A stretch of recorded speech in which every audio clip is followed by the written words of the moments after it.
broadcasting live from inside Chanute High School in Chanute, Kansas, home of the Chanute Blue Comets, as we're just over 5 minutes away from the beginning of the first matchup of our doubleheader tonight between the hosting Lady Blue Comets and the visitors, your Labette County Grizzlies, as the Lady Grizzlies come into this one with a 4-1 record, winning 4 straight and winning 3 straight at the Towanda Circle Classic in Towanda, Kansas last week, where they went 3-0 in that tournament to bounce back from their opening loss at home to the Bonner Springs Braves.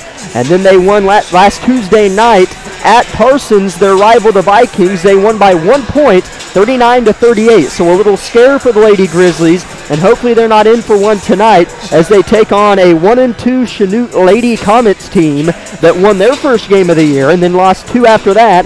They won to Caney and then lost to Rose Hill and lost to Fort Scott on Tuesday night, 61-29. But if we take a step back, as Will Owens is not with me tonight. My name's Jack Leake. I'm alongside Isabel Redford tonight. But if we take a step back and look at the past matchups of Chanute versus Labette County, particularly the women's matchups, it's kind of grown into a rivalry because Labette County always blew out Parsons. Yes. But then when we played Chanute, it seemed like we played them 3 times a year because we would always see them in the postseason, and every game was good. Last year, Labette County won all 3 meetings against these Lady Blue Comets. They won the first meeting 61-56. They won the second meeting 60-57, and then won the sub-state championship in Harrison against these Blue Comets 58-44. And particularly 2 players that shined in 2 of those meetings were Madison Brannan and Anna Dean. In the first meeting, Madison Brannan had 18 points. Anna Dean had 14. And then in the second meeting, Madison Brannan had 25 points and Anna Dean had 12. So the duo of Madison Brannan and Anna Dean has proved to be lethal at this Blue Comet Lady Comet defense. As we take a look at a player to watch on Labette County side, Madison Brannan, as she was kind of cold, as you see highlights on your screen. She was cold against Parsons, but she knocked down a 3 there and then made a layup late in the third quarter to cut the lead to 2 right before the fourth quarter. As we see, she likes to position herself in the corner. The corner 3 is her favorite spot to shoot it from. As she can also score on the inside. She takes a couple power steps, can use her body well in the paint and finish underneath the cup as well. As she's one of those players who obviously, as I mentioned, scored 25 and 18 against this Blue Comet team. So she's known to shoot the ball well and score it well against Chanute in particular. As you see another step back into the corner. So it's going to be interesting to see where Madison chooses to shoot the ball from. As we see this season, she likes to step back and shoot from the corner. So we'll see where she chooses to go with tonight, Izzy. Oh, yeah. She's definitely a player to watch. It's been interesting to see her continue to get comfortable being the leader of this team. And, yeah, you're exactly right. She loves that corner 3 spot, and especially if the defense doesn't know that, she's going to get at least 2 off there in this game. So that is something that I think Chanute will have to watch is can they guard her and shut her down? Because once she gets hot, there's no stopping Madison. As we're about 2.5 minutes away from tip-off here in Chanute High School, so we'll take it back to the station for a 2-minute timeout. We thank you for joining us for our pregame show of Labette County Grizzly basketball here on KLKC, and we'll be back in 2 minutes with starting lineups and tip-off.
turnovers already back-to-back for the Lady Comets. Here's Carson Stewart up ahead skip to Jasmine Perez on the right side.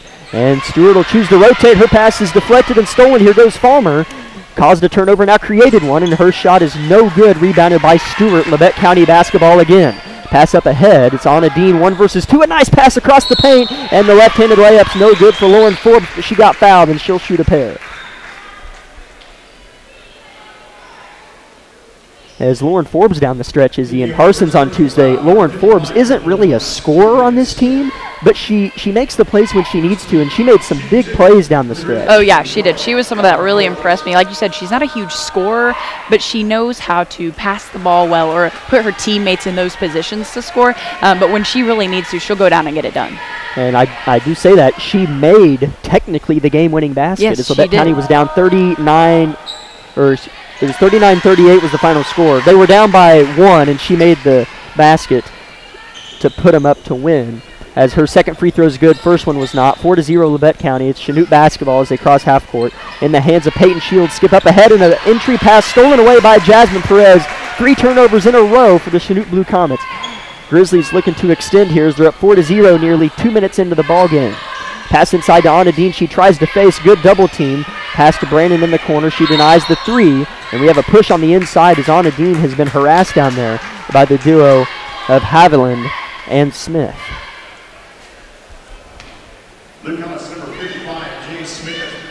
As that foul does go on Smith, as that's the second foul on the Blue Comets. 0 committed by Labette County so far. Brannan's going to inbound it underneath her own basket. Brannan slaps the ball. Looks inside and she'll hit Perez on the right side. Perez chooses to go left, touches the paint, and then reverses. Brannan jab steps, drives baseline. Nice cutoff defense there, coming over to help by Falmer. Ball's back in the corner. Now right elbow. Dean's going to try to take it to the hoop. She'll kick it to the left corner to Forbes now. Better defense by the Blue Comets as Dean has it on the inside and is forced to kick it out to Perez, who launches. Deep 2, no good. Long rebound tracked down by Perez on the opposite side of the floor from where she shot it. Good effort from Jasmine Perez as the Grizzlies maintain possession. It's in the hands of Brannan on the far left corner. As the Grizzlies are on the far right side of where Izzy and I are set up. Chanute's going right to left. Labette County's going left to right on the court. Brannan has it on the right side. Dean, nice dump pass inside to Forbes. She'll turn with the left, and it's no good, and she'll shoot 2 more. So Lauren Forbes is wreaking some havoc down there. Not getting them to fall, but getting fouled while she does so. And I think that's a good thing that Lauren does well is even if the basket doesn't fall, she's not afraid to make contact and draw that foul. Yeah, as that's what you have to have at least one person on the team that can do that. Yeah. As her first one is no good. Because sometimes you need somebody that does the things aside from scoring, slowing the tempo of the game, taking the charge to switch momentum. And that's what Lauren does. As she gets the second one to go, she's 2 for 4 from the free throw line. 5-0 Labette County as she will check out, and Ridley Lynn checks back in. And Ridley Lynn, you could argue, has been one of the more vital players. If you take her out, some games are a lot closer, and you might not win at Parsons on Tuesday. Yeah, she definitely was a huge competitor on Tuesday with their victory. I was really impressed with her performance. Loose ball picked up by Peyton Shields. She keeps it with the Blue Comets. Grizzlies look to be in a 2-3 zone, something we don't see too much of. Coach Snyder does like to switch up her defensive scheme. Shields gets it back, and she walked. So another turnover, Chanute. Chanute struggling on the offensive end here early. Labette County just with a 5-point lead. And the basketball. Perez walks it up, crosses the logo, and flips it to the left side to Brannan, who throws it right back. Ball right back to Brannan. Brannan head fakes, pulls up from about 10 feet, and it's too strong. Rebound fought for Ridley Lynn, tries to dive for it and lands on it awkwardly as she falls out of bounds. So it'll be Chanute basketball. Chanute looking to put their first points on the board.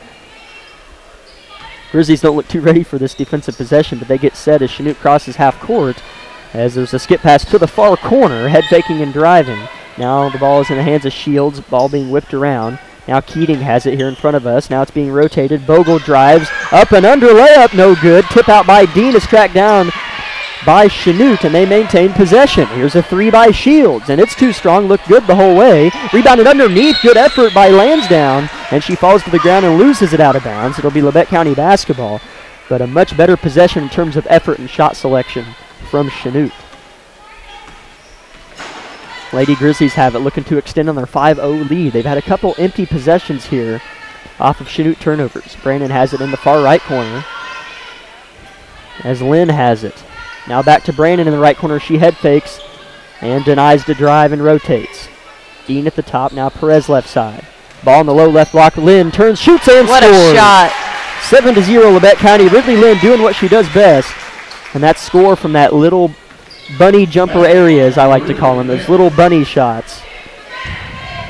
Yeah, she is very good with that shot.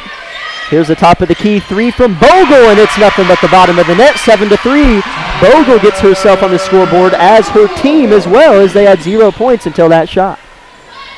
Lynn has it in the far corner, reverses it to Stewart, dump inside to Dean. She tries to score right hand off the glass. She's fouled, doesn't get the bucket, so Anna Dean will go to the line to shoot a couple, try to get the lead back to 6. Foul charge 2, Newcomer Sander, her second personal foul. 4th team foul. First one is no good. Shooting 1 ball.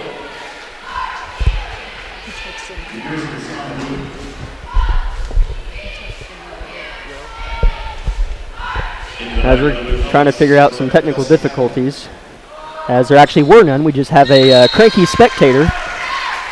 That was a joke. As the second free throw falls, 8-3 is the score as Dean goes 1 for 2 from the charity stripe. As Dean takes a breather, checking in for her is Ashante Smith, another player who adds to the depth of this Labette County team, as Perez is giving her man some fits as Chanute finally crosses half court when Ashante Smith bats it away, and it lands in the hands of Perez. She's trying to go coast to coast, up and under, reverse layup. What a layup by Jasmine Perez, as that's something she has struggled with severely. Yes. And then she got the up and under. As we have a timeout, Coach Fox, as Labette County leads at 10-3 early, just under 3 minutes to go in the first quarter. We'll take a 30-second timeout. Labette County Lady Grizzlies rolling early in Chanute. High school sports fans, follow your team live with the free ScoreStream mobile app. Just download ScoreStream to get real-time scores, photos, and awesome video from your game and your rivals. Plus, follow your favorite teams and friends. Get real-time high school sports from ScoreStream.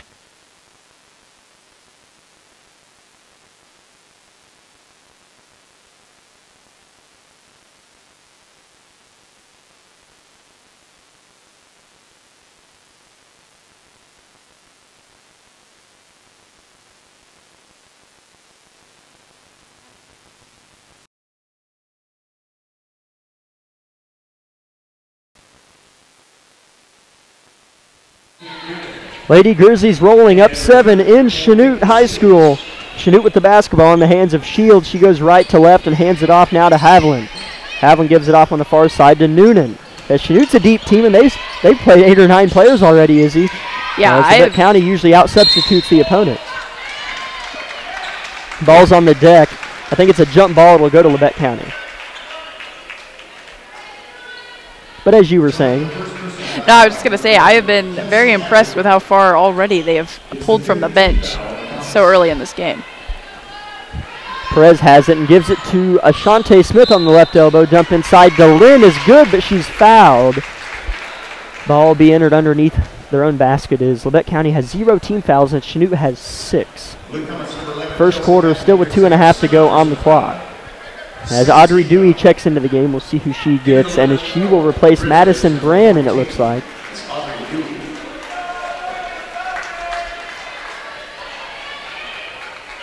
So Shelby Wilson's the inbounder. It's Shelby Wilson, Ridley Lynn, Audrey Dewey, Ashante Smith, and Jasmine Perez. As there's a nice entry pass to Lynn. She's open, but missed it off the glass. Nice looking shot from Ridley Lynn. Came up too short, and then a foul underneath the basket.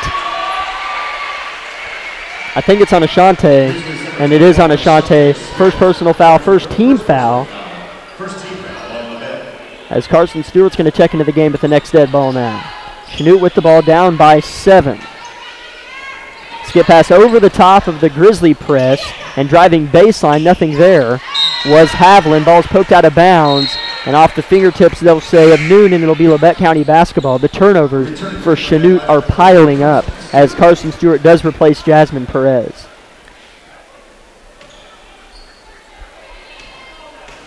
Audrey Dewey's going to man the ship on this possession as she just checked into the game.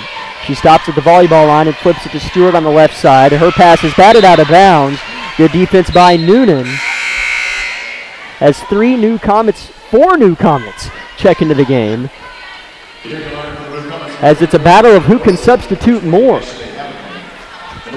Looks like Snyder's going to do a late sub as well. Yeah, Snyder fights back. It's Snyder versus Fox. As Snyder sends in Dean and replaces Lynn.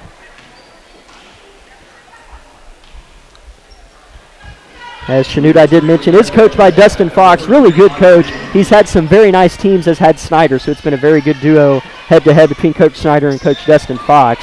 Entry pass poked away. Dewey was intending it for Dean, but getting in the way was Shields, and she'll come the other way with it. Now here in front of us on the left wing in the hands of Haviland. Pass underneath, out of reach, and out of bounds of Lansdowne.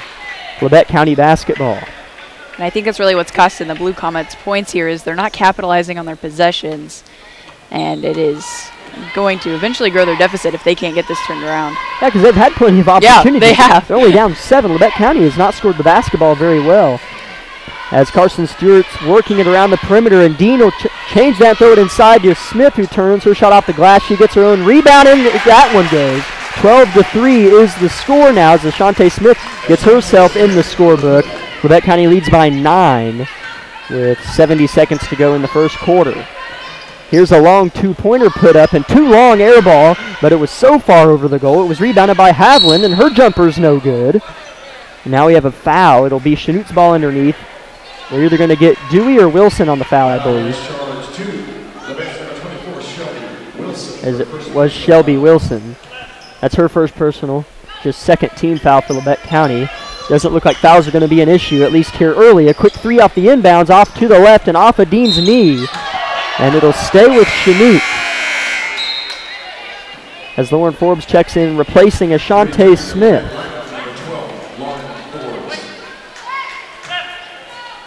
Shields is going to inbound it, try to throw over the top of Dewey. And she'll throw it over to the top, right in front of Coach Snyder. Chanute sets up a new possession. Ball is being worked from left to right all the way around the perimeter. Now back here near us. Post defense is really good for Labette County. That's where Chanute wants to go. You can tell as Shields has it stripped away by Anna Dean. And here comes Labette County the other way. Dean has it in the corner in front of Coach Fox. Now reverses to Audrey Dewey.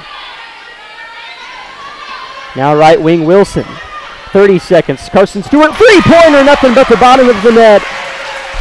12-3, Labette County leads it. 20 seconds now, or 15-3, excuse me. They hadn't put the 3 up. As there's 14 seconds now. Chanute has it on the far side. Grizzlies swarming the basketball, doubling it nearly every time it goes to the corner. As Dewey's now on the ball. Is driving down the right side. Now Shields is trying to get an edge on Dewey, and she'll draw the foul. As that is something, if you want to get picky, if you're Coach Snyder, you could foul him again. Yeah, that is true. Because you have 3 or 4 fouls to give, and there's 3 seconds on the clock, but I doubt she'll do that. Yeah, well, and the Grizzly defense has been, that was a great possession there for them. Shields looking to inbound it. 3 seconds are on the clock, and it's hit. But Carson Stewart unintentionally blocked it.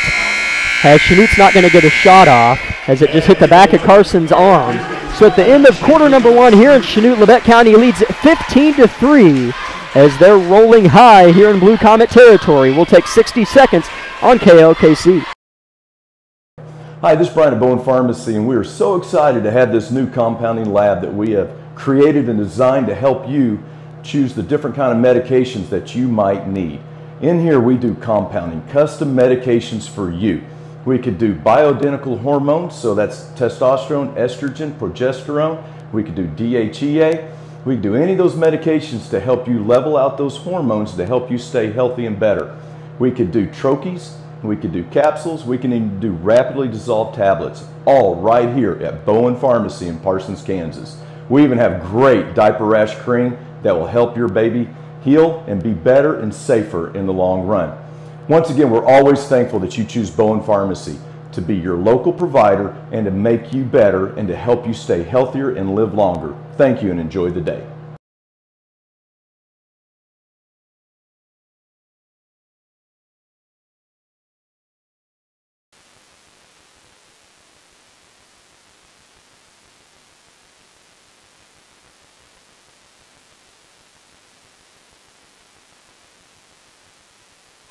Ball in the hands of Carson Stewart as it looks like Chanute comes out to start the second quarter in a 2-3 zone. As Dean's pass is tipped, but in the hands of Jasmine Perez. Now to the left corner to Brannan, and she'll throw it right back to Perez. As all these possessions have looked pretty similar, Labette County's been very patient with the ball, looking to go inside. As Dean finally gets it, shoots an awkward shot with her left hand that won't go, but it got awful close. As Chanute coming the other way now, 30 seconds into the second quarter. Shields tries to get by Perez, but can't do it. Kicks it out to Falmer. Now Bogle. As Chanute, on the other hand, they seem to be kind of playing catch on the perimeter and just waiting on the right moment to try to get a shot up. Yeah, that is something we have seen the past couple possessions. Is they kind of work the ball on the outside, but they haven't really been able to drive into the paint very well. As spinning and shooting and being fouled is Jalen Smith. That was a very athletic move by Smith. It started at the high right elbow. Took a couple dribbles and spun right to left and is at the free throw line. That goes on Madison Brannan. That's her first personal, fourth team foul for Labette County. 2 shots for Smith. First shot's good. First points for Chanute since halfway through the first quarter. One more free throw for Smith coming. Second free throw off the mark, rebounded by Carson Stewart. As here comes Jasmine Perez. Perez picked up by Shields in that 2-3 zone. Perez has a gap in it, penetrates and hits Brannan, who cuts baseline. Brannan looking for position, gives it out to Stewart. She elevates and connects. That was a great look by Madison Brannan. As Brannan was underneath the own goal as she was driving baseline, and they were sleeping on Carson Stewart, who was wide open. Here's a 3 from Shields, and it's too strong. Rebounded by Perez.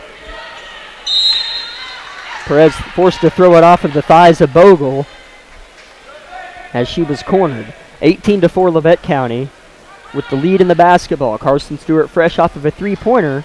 She has the ball now. Pass tipped out of bounds as the Blue Comets did get a hand on it. It'll stay with Labette County, but that's something that in a game like this, Izzy, it looks like you're going to be able to get by with it. But in some games, these Labette County Grizzlies throw some lazy passes. Yes, I would agree. They don't really step into it or fake. Yeah, or they don't really utilize the bounce pass very much, Yeah. and I feel like they could connect a lot more if they looked for that. Ball inbounded to Brannan. Another pass tipped and corralled by Dean. Luckily, as Chanute had every right to a breakaway layup, but Dean was able to outrun her. Dean has it on the low left block, trying to back down Smith. Good decision to kick it out. Here's a three-pointer from Rexwinkle, and that's money!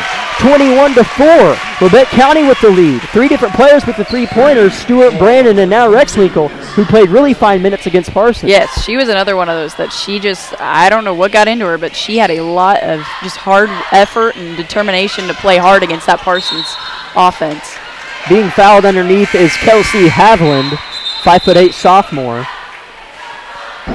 Or I guess they're going to say she traveled or something, as Not it's really Labette sure what County's happened. ball. I don't know why.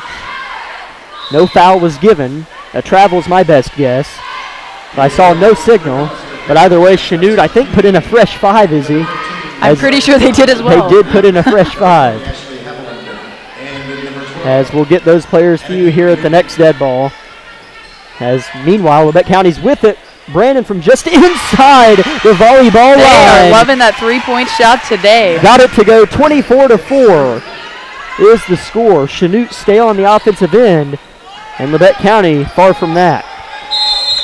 As caught on the double team and a timeout, Coach Fox, as Chanute has nothing rolling for them offensively. As we'll go ahead and keep it here on this timeout. We would like to remind everybody that tonight's broadcast of Labette County Grizzly basketball is powered by Labette Health and the Bartlett Co-op, as well as a few other sponsors.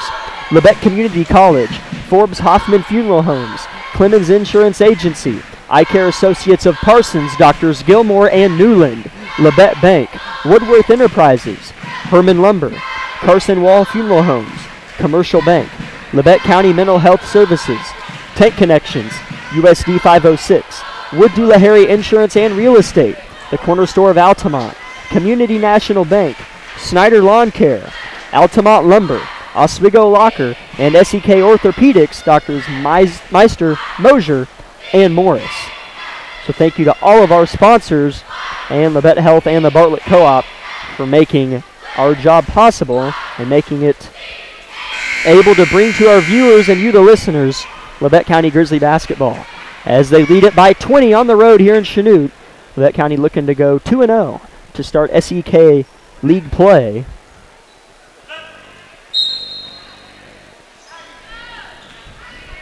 As Chanute with the basketball, fresh off of a Coach Fox timeout, Bogle has it at the foot of the logo, throws it to the left side by Havlin. She's double-teamed and forced to reverse it right back to Bogle. Grizzlies in a 2-3, and doubling when it goes to the wing, and a rejection by Anna Dean, as you could hear that one from here. As Anna Dean got all of that one from Havlin. Up ahead now as Dean has it back from Brannan. Now Perez has it on the right side. Bounce pass to Brannan at the top of the key. She's hit a couple threes already. Over, under, floater. Off the left rim, no good. Here come the Blue Comets. Still with just 4 points and only one made field goal. They have a three-pointer and a free throw. Ball's on the left side, Keating. Keating reverses it to Bogle. Bogle tries to punch a hole in the zone and has to give it up. Now back to Keating. Chanute just playing catch, waiting on the right moment to strike. That's about how every possession has gone. Now Noonan has it. She tries to drive on Stewart and can't do it. As Chanute just having to drive and kick, and we see it again, but this time it's stolen away by Anna Dean. Back-to-back turnovers forced by Anna Dean. A stolen pass and a block. Here comes Jasmine Perez to Brannan in the corner. Nobody's on her, but she chooses to pitch it inside to Dean. Here's Carson Stewart rearing back for three, in and out. Rebounded by nobody, as we have a foul going the other way, I believe, on the Lady Grizzlies, as there are two new Lady Grizzlies set to check in. It's Ridley Lynn and Shelby Wilson. They replace Carson Stewart and Madison Brannan, and four new Lady Comets check in. So on the court, help me out, Izzy, for the Lady Blue Comets is Falmer, Smith, the guard Shields, and the inbounder Noonan. And then on the far side is the last one, if she would turn my direction, number 11, Havlin. So there's your five on the court for the Blue Comets. As doubled is Havlin and ripped away from it as Brannan was able to get her hands on the ball, and a jump ball was called, so it'll stay with the Blue Comets.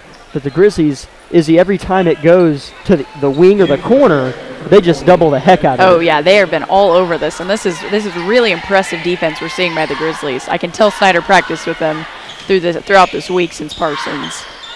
Yeah, as that Parsons game, granted, Parsons, in my opinion, is the most improved team in the SEK. I would agree with you on that. Winning just by 1 point and being down with under a minute to go. It's a little scary, especially when you came into the season ranked third in the state. Is on the deck and fighting for it is Jasmine Perez. Another jump ball. Jasmine Perez doing what she does best, and that is hustle. This time possession arrow in favor of Labette County. With 3.5 to go in the first half, Labette County leads it 24-4. Shelby Wilson flips it up ahead in front of the Chanute bench. Now to the corner, Lynn, as she has it, reverses it to Wilson. Chanute still in their zone. Rexwinkle looking for her second three, and it's too strong. Rebound up in the air. Wilson gets it. Almost got the and one, but she'll take 2 free throws as she got the offensive rebound and drew the foul. Shelby Wilson at the line shooting 2. Foul on Noonan. That's her first personal. 7th team foul for Chanute. So Labette County will be in the 1-and-1 from now on. As Wilson's first free throw is good. Ashante Smith and Audrey Dewey check in for Jasmine Perez and Madison Brannan. So on the court for Labette County's Audrey Dewey, Addison Rexminkle, Shelby Wilson, Ridley Lynn, and Ashante Smith.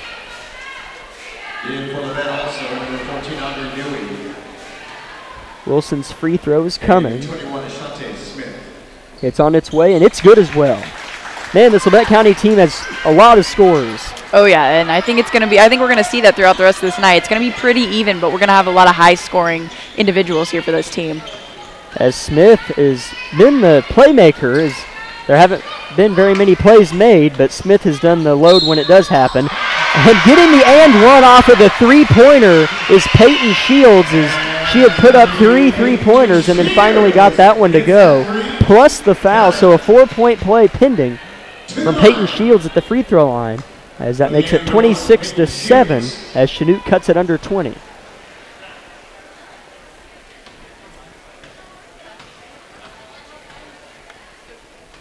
The 4-point play is complete by the sophomore.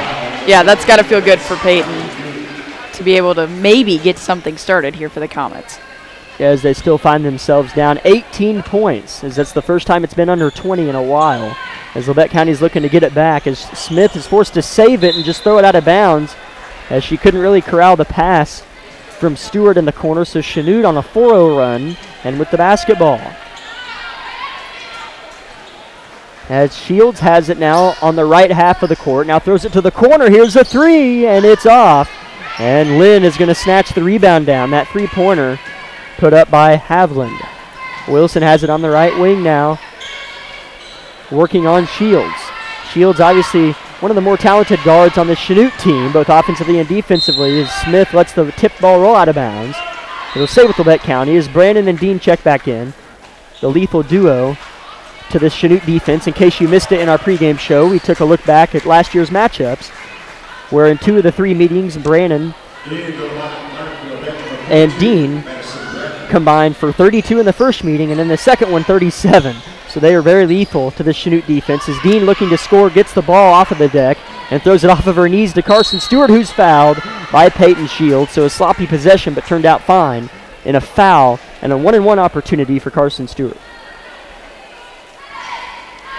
Didn't give her first personal foul. Blue Comets Peyton Shields, number 4. Foul on Peyton Shields. That's the 8th team foul for Chanute and Shields' first person. 1-and-1. The front end is short, no good for Carson Stewart, rebounded by Chanute. Nearing the 2-minute mark in the first half. Chanute still with a little bit of momentum. It's hard to have momentum, though, when you're down by 18 points. They are on a 4-0 run. As here's the ball at the top of the key, a three-pointer, too strong for Bogle. Rebound fought for and snatched down by Madison Brannan in the middle of traffic, and she is fouled by Smith as Brannan hit the deck.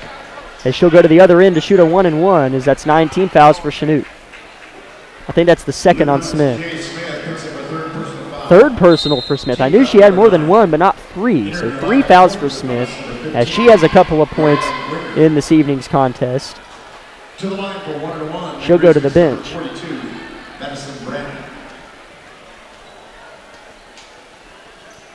First free throw is good for Madison Brannan. 27-8. This one will make it a 20-point lead.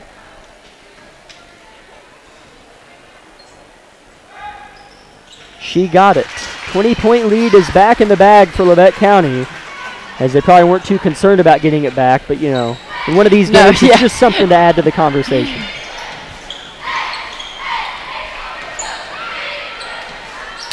As ball in the hands of the Blue Comets, now driving and being fouled.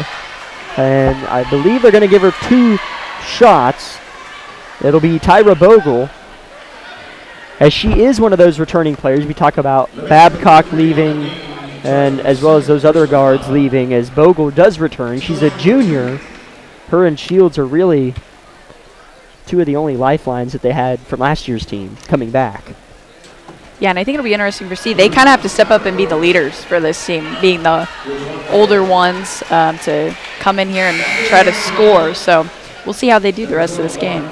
As Bogle's first free throw's no good, she does get one more shot at it as Shelby Wilson and Anna Dean take a breather, replaced by Ridley Lynn and Lauren Forbes. Second free throw from Bogle is no good as well. Rebounded by Madison Brannan. She's got a few rebounds, and she's got a few points too. She's hit a couple three-pointers. 28-8 is the score with 90 seconds to go in the first half in Chanute. Forbes has it. She hasn't been in the game for a while, as she'll kick it to Brannan in the corner. Brannan drives baseline and is stopped and throws it to Perez. Short corner on the left side, jumper, no good. She gets her own rebound for the second time tonight and hitting the deck, and a jump ball going the direction of the Blue Comets, as that jump ball was created by Brylan Wicker, 5'10" freshman. Yeah, but very impressive rebound by Jasmine Perez. That's twice now that she's gotten her own rebound. Yeah, she's really fast, and that makes it hard to box her out as a travel, as Bogle got a little bit antsy before putting the ball on the deck. So Labette County will have the basketball with just over a minute to go in the first half. They lead it by 20. Labette County has not scored for a while, as Chanute is still on that 4-0 run. Yes, they technically. Doesn't really feel like they have momentum anymore, but they have been outscoring Labette County for a couple minutes now.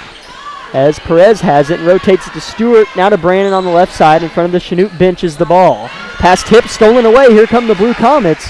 They'll choose to slow down the pace, probably wisely, as Bogle jogs it up. Bogle stopped by Stewart. As Labette County is now in a man-to-man defense, as Shields crosses over and gives it off to the freshman Wicker. Wicker hands it off now and dribbles off the foot of Brannan. Out of bounds was Haviland. So it'll stay with Chanute, 24.9 on the clock.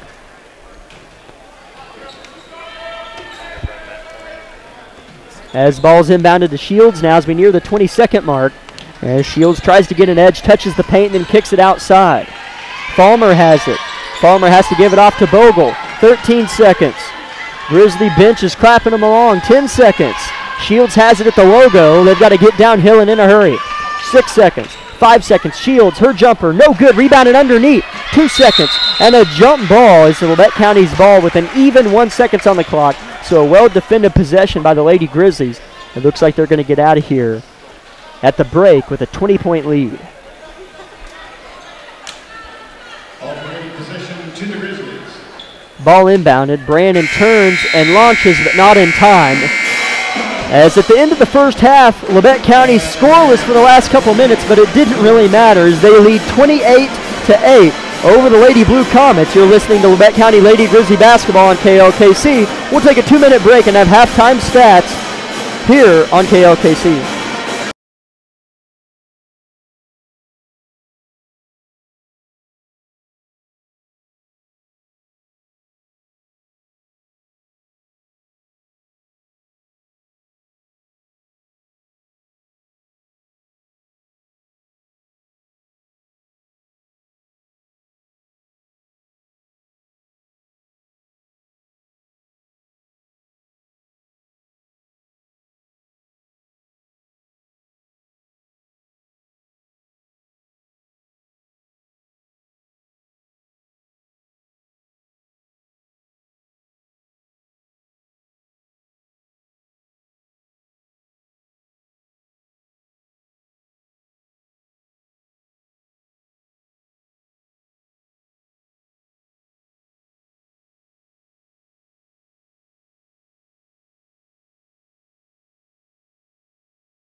As it's halftime here in Chanute High School, your Labette County Lady Grizzlies put on a show there in the first half as they lead the Chanute Blue Comets 28-8.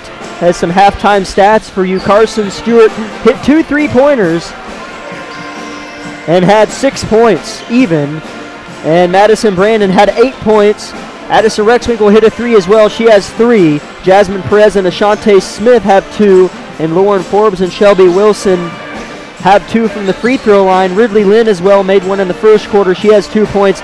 And Anna Dean just with 1 point, as some of those players with lower scores than usual haven't played a bad game. But sometimes, Izzy, in games where we'll just say you're up by 20 and you're scoring at will, you don't really have the well-rounded scoring you're used to seeing. Blowouts are sometimes the scorebook's a little bit more messy during a blowout rather than in like a tight game. It's hard to explain. Oh, I know exactly. Anna Dean has played a good game and just has 1 point. Yeah, and I think that's hard to see because the scoreboard doesn't tell the whole story. And so you don't always necessarily know how well your players are playing just by looking at the books. But honestly, it's nice, though, to know that no matter, like in a situation like this, you're going to have everybody scoring, everybody's contributing. Exactly. Like you said, the scorebook might look a little messy, but more you've rotations got, from the bench. Yeah, but you've got just about everybody that she's put in score something. So it's good. It's good to know that you've got a team that's willing to put the ball in, even when you are up by 20. I mean, that's hard. That's kind of sometimes you kind of wonder, are they going to relax? Are they going to stay, kind of lackadaisical, play back a little bit? And sometimes you can get relaxed on D like that, but we have not seen that from these Grizzlies. Yeah. And I think that's something that really impressed me from the Parsons game, is especially on those last few possessions of the first half, they just kind of they buckled down. They really got the stops when they needed to, and I think that's really thrown Chanute for a loop, and I don't think they saw that coming from the Grizzlies. As if it tells you anything about how important it is to return talent or make up for losing that talent. In the 3 meetings last year, Chanute scored 56, 57, and 44 points in the 3 matchups, and tonight at halftime they have just 8 as they lose Wagner, Babcock, and Craner, who combined for the majority of their points last season in those meetings. So to lose those girls really hurt Chanute a lot. And you look at Labette County next year, they lose Brannan, they lose Dean, they lose Stewart, they lose Ashante Smith, they lose Jasmine Perez. Sorry if I missed anybody, but this team's really deep. They're going to lose those guys. Yeah, and I think you are we in the same spot? Exactly. And with high school, that's just how it is. You've got the players that shuffle out, so it's just rebuilding. It's getting that team, because Chanute, with those sophomores that they have, they're going to be good in a couple of years. They're going to have that, and so you just kind of got to go through the flow with that. But for Snyder to consistently come out here, I think she does a great job with the girls that she has, and to be able to use that talent all the way through is a huge thing. So. Yeah, I think that's just going to be how it is for the Grizzlies and for the Comets, is just how do you adjust to those cycles? Who's going to step up and be the next leaders throughout the years? So, yeah, I 100% agree with that. As it's just interesting when we talk about these things, because Chanute and Labette County is usually a really close matchup, but not this year, as we're about 4 minutes away from the beginning of the second half. So we'll take a 3-minute timeout here on KLKC, and when we come back, we'll have second half action for you. This is Labette County Lady Grizzly basketball.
As the clock's winding down to begin the second half of play, as the coaches get in one last word with their team before they send them back onto the court. As Izzy, if you're Chanute, what can you do different in this half so the score isn't 60-20 when it's all said and done? You know, honestly, I think they can't look at the scoreboard because I know from my experience playing, like if you see that, I mean, that 20 points is a lot, and you look at that and you go, oh, we're never going to make it, we're never going to make it. But what they need to do is just go play hard, try to break down. I mean, Labette County's playing fantastic defense right now.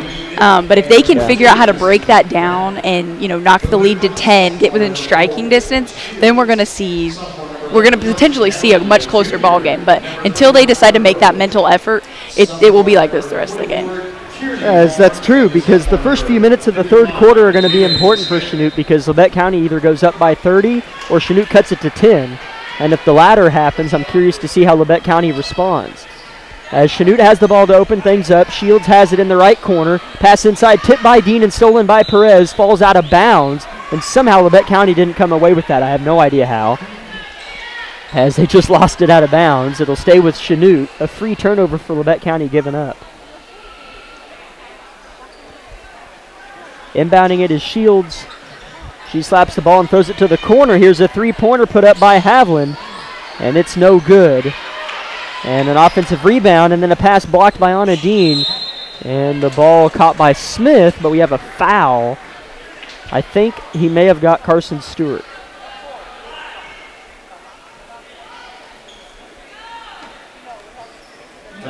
As he did get Carson Stewart. That's her first personal, first foul of the half. Number 10, Carson Stewart. Ball goes to Havlin. She drives baseline. Bounce pass across the paint. Here's a jumper, no good. Hit three parts of the rim and fell out. Shot by Fulmer. Pass up ahead to Perez now. Perez stops on the left side and gives it to Stewart now. She'll throw it inside to the left block. Dean right back to Perez for three. And she got it. Crept over the front of the rim.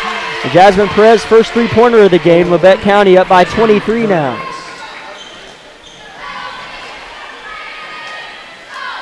As Shields has it, dumps it inside to Smith. She works on Dean. She's strong and finishes at the rim. As Jalen Smith, they need to play through her. She's strong in the paint.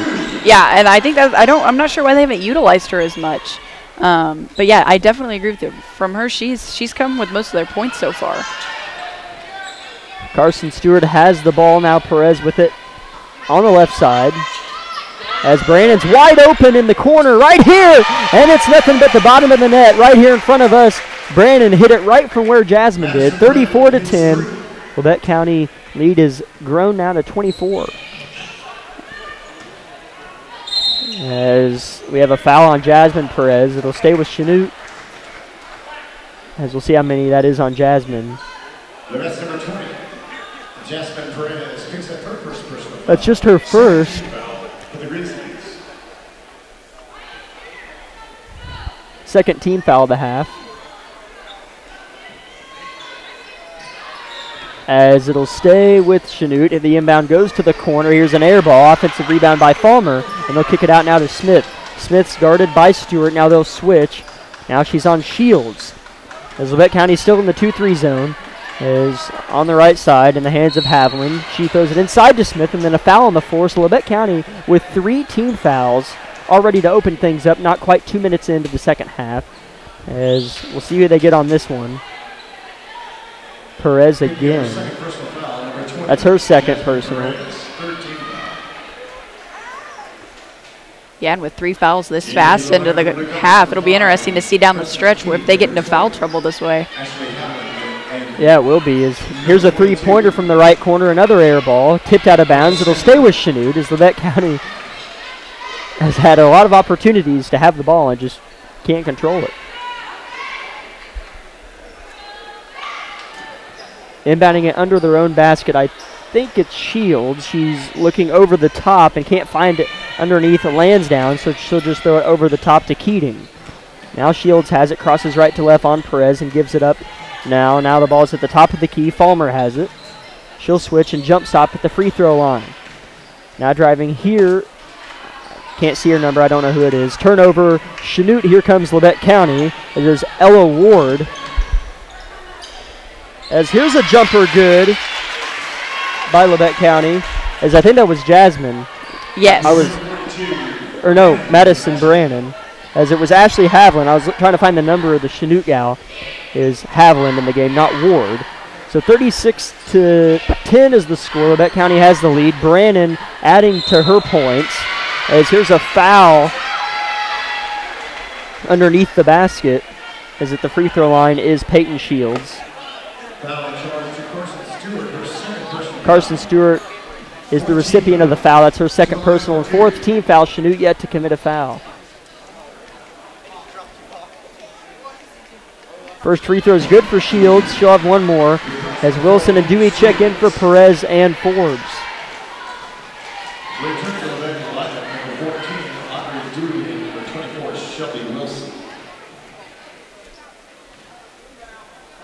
Shields' second free throw is good as well, 36-12. Chanute playing better in terms of drawing fouls, but the lead not looking much more pretty. Still down by 24. Brannan has the ball, throws it to Dewey, right back to Brannan, who cuts. Oh, and they call a block. It looked like a charge, I'm not going to lie.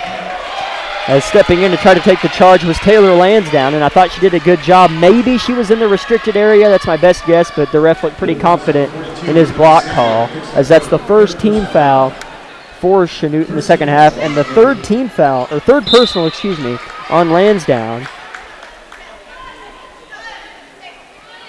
As inbounding it for Labette County will be Shelby Wilson. Shelby throws to Dean in the left corner, now to Stewart on the left wing. Right back to Wilson. It's a set play for three. That's her first three. Backside rebounded by Dewey. Her putback's good. 38-12. Audrey Dewey in the right place at the right time. Laid it in for two.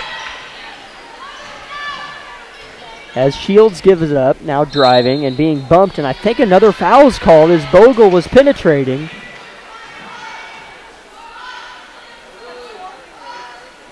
I don't know who they got on the foul, but I know the fouls have picked up for Labette County. They got Shelby Wilson. That's her second personal, fifth team foul. An entry pass tipped by Dean, and then the putback's no good. As here comes Labette County with it. Wilson has it on the far side, now in the hands of Dewey. She'll hit Dean inside the top of the key. Now Stewart, who drives baseline, pass across the paint to Brannan, and her layup's good. Good ball movement from Labette County, and the baseline drives have helped them out a lot. 40-12, Grizzlies lead at 4:20 to go in the third quarter. Chanute looking for something, and Bogle's going to put up a deep three, hits the back iron, and off the mark.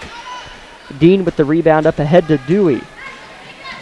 Dewey, nobody stops her. She could have kept going, but gave it to Brannan. Her layup's no good, but gets her own putback, and that one's good as Madison Brannan, the points have racked up. 42-20, 30-point lead now for Labette County.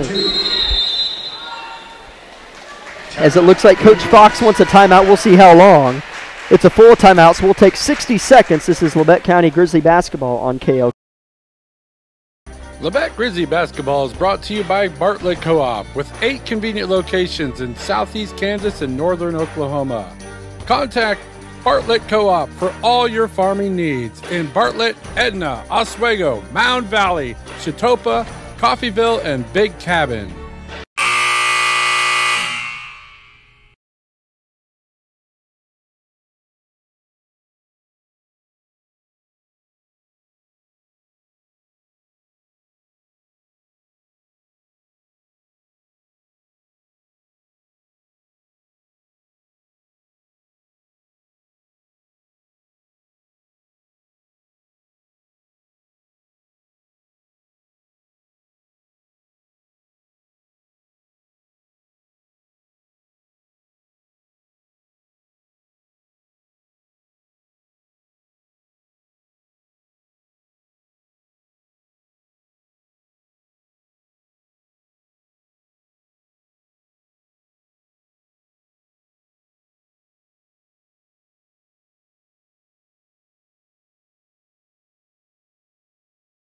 .30 lead.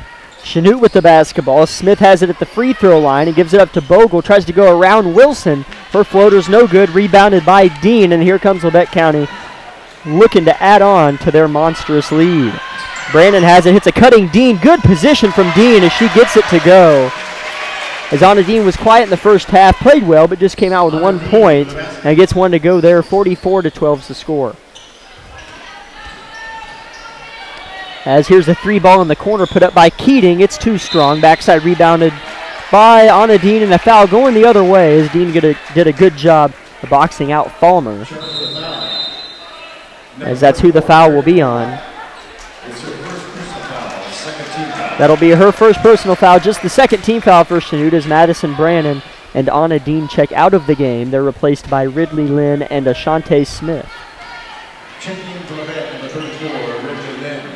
Audrey Dewey has the ball, hits Ashante Smith on the right elbow as Wilson's open in the corner but chooses to reverse it. As the ball is tipped out of bounds by Shields, it'll stay with Labette County.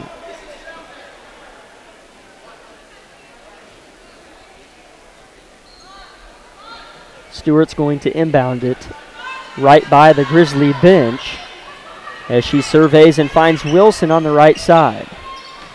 Wilson's not guarded, and she'll put up the 3, and she'll make them pay. Shelby Wilson got a 3. She will, and when she's left open, she does make other teams pay for that. She has a deadly 3 ball.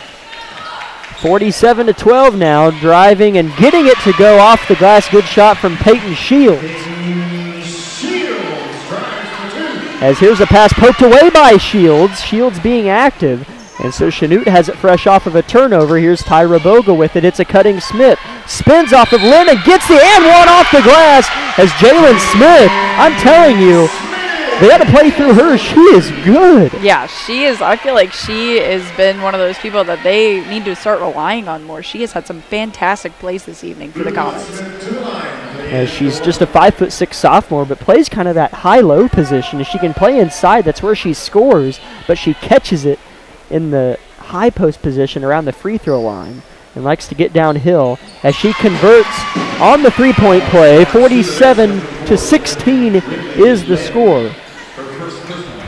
Foul on Ridley Lynn, 16 foul. At the next foul, Chanute will be at the line. Here's Carson Stewart wide open for 3, and it rattles home. It's just one of those nights. 50-16 now as Carson Stewart now joins the three-point club here tonight. As here's an underhand layup with the left hand, good for Chanute. They're getting downhill offensively a little bit as Peyton Shields scores yet again.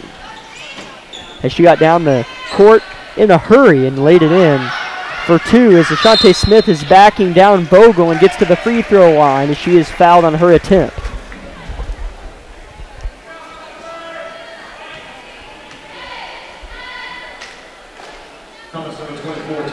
As I think Ashante Smith is looking at how Jalen Smith plays for Chanute. That's the way that I think Ashante Smith could play. She could catch the ball in the high post position. She's athletic enough. She can use that spin move to finish. A lot of the times Ashante, as she misses her first free throw, she'll play as a post, try to back down her defender, turn and score, which is fine, but I think she needs to catch it high and try to get downhill and score low. Yes, I would agree. She does a great job of driving to the basket and drawing those fouls. I saw her do that a lot at Parsons. So yeah, I totally agree. I think she could has a little bit of room to grow, but I think that she's starting to figure that out. As her second free throw is good, as already missing on the other end is Chanute. It's Labette County basketball. As Ashante Smith has it on the right block, and she turns and faces and can't connect and gets her own rebound as there's a jump ball. As Smith hit the deck pretty hard as Bogle tried to whip the ball out of her hands. It'll stay with Labette County. 1:30 on the clock. Labette County leads at 51-18. Or 51-19. We're kind of in an awkward spot. I'm looking through a jungle of metal bars. So I'm right behind the railing. Wilson's going to inbound it. She finds Perez, who throws it right back to Wilson in the corner. She's double-teamed. Her pass is tipped out of bounds, and it's off the fingertips of Ashante Smith. Good call by the official. It'll be Chanute basketball. Peyton Shields has it. As she crosses half court, she'll be met by Jasmine Perez. As Labette County still seems to be, it might be a man-to-man now. I can't quite tell. As either way, Bogle gets to the rack and can't make the left-handed layup as the long rebound's tracked down by Addison Rexwinkle. And her pass up ahead to Smith's tipped out of bounds. We'll see who they give it to. I think they'll say it's Labette County's ball.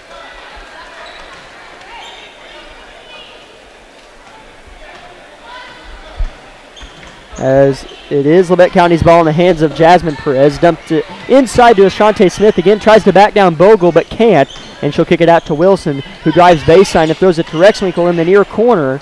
As her three-pointer's no good, almost got jammed in between the glass and the rim. As that rebound's tipped out of bounds by Smith, it'll stay with Labette County. 36.5 on the clock. As we have a substitution for Chanute, as Haviland checks in for Bogle.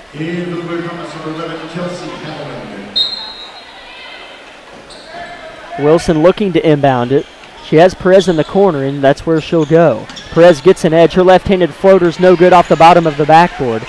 Here comes the newly checked-in Haviland. She'll give it off to Shields now, as Shields has, I think, 4 points here in the last couple minutes, as the clock is nearing the 22nd mark, and traveling is Haviland. It'll be Labette County ball again with another opportunity to score before the end of the third quarter.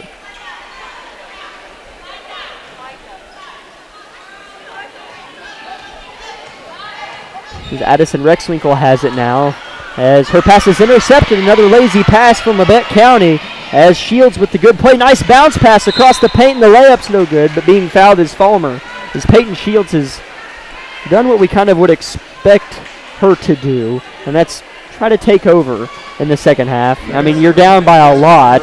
Yeah. So you just have to look for someone to do something. And I think that's what she's trying to do, especially from she's their kind of main point person, it seemed like, through this game, and so she's kind of trying to take it upon herself to kind of get something moving for her team. First free throw for Falmer is good. One more coming.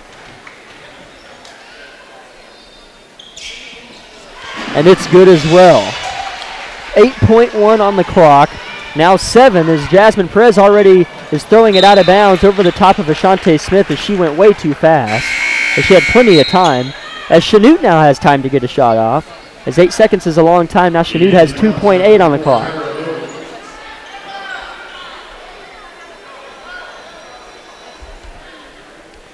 As it looks like Tyra Bogle checked in for the final 2.8. And she'll get the inbound guarded by Perez. Perez gets a hand on it, risky, and Bogle's long 3/4 court heave was right on line but short. So at the end of 3 quarters, Labette County leads it by 30 by a score of 51-21. We'll take another 60-second timeout and have the fourth and final quarter for you here in Chanute, Kansas. This is a 60-second timeout on KLKC. Hey Parsons, I'm Anna. This is Raven. We're the Anna and Raven Show, and we can't wait to wake you up on Variety 93.5. We're the show that's all about relationships. So if it's going on at home, at work, in your life, we want to know about it. Also, every day a couple joins us for Couples Court. They tell us what their disagreement is about, and then it's up to you to decide who's right. Want to win cash? You can challenge me daily in pop culture trivia. It's called Can't Beat Raven. Beat me, and you get the jackpot. Get ready to laugh, Labette County. We're the Anna and Raven Show on Variety 93.5. The Anna and Raven Show.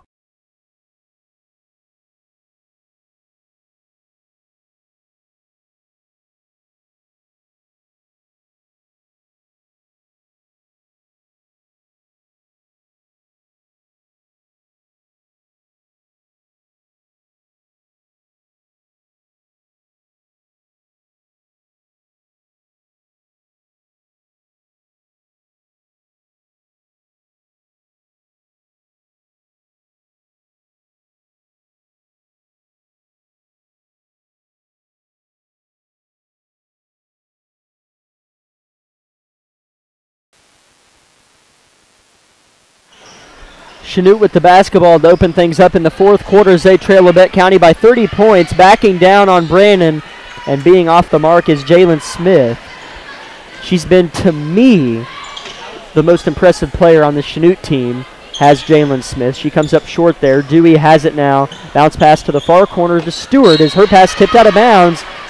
As if there's one thing, as everybody knows what I'm getting ready to say, but if there's one thing, if I'm nitpicking, is just some of these passes. Chanute's playing good defense in the passing lanes, but they're lazy passes.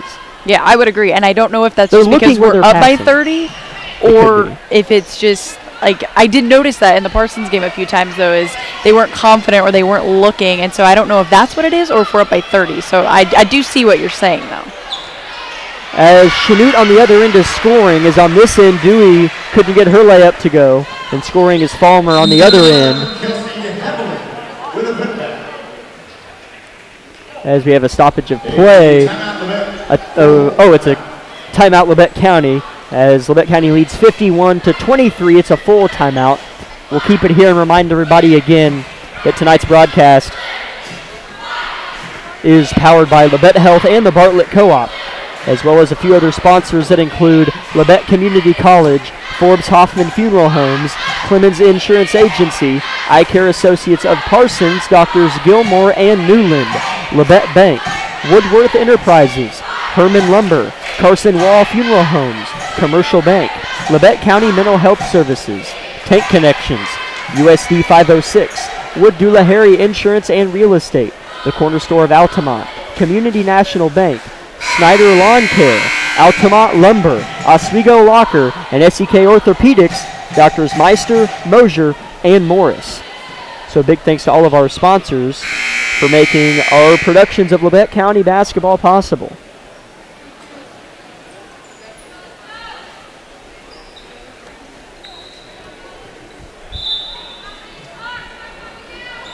As Nevaeh Jones checks into the game for the first time tonight, as I'm not sure, I don't think she played against Parsons, Nevaeh Jones, the sophomore, but she is someone who I am excited to see play in the years to come, as she puts up a three and it's short, and it's rebounded by Dean underneath. She throws to Dewey, and her attempt is no good as well, but we have a jump ball underneath. But back to what I was saying, Nevaeh Jones, I'm really excited about her. I watched her play as a freshman on JV. She's really good. Yeah, and I think the Parsons game was a little close, so I don't think she didn't see a lot of time there, but yeah, I would agree. I've seen her play a few times, and I'm really excited for her. She is definitely an up-and-comer here on the Grizzly team. As Dewey has it on the far corner in front of her own bench, bounce pass to Brannan. Here's a long two, in and out, rebounded by Smith underneath as she clears out with the elbows as Stewart hits the deck. As Jalen Smith is somebody I would not want to get into a tussle with. I would not. She is strong. As driving is Falmer off the deck, and oh my gosh, Audrey Dewey hit the deck hard. As Coach Snyder is coming out to tend to her, as she's still on the ground, she hit it really hard. As she's kind of slow to get up, but does get to her feet. We hope she's okay.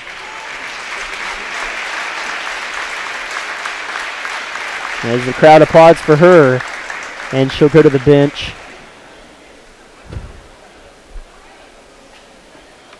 So we have a brief stoppage of play here.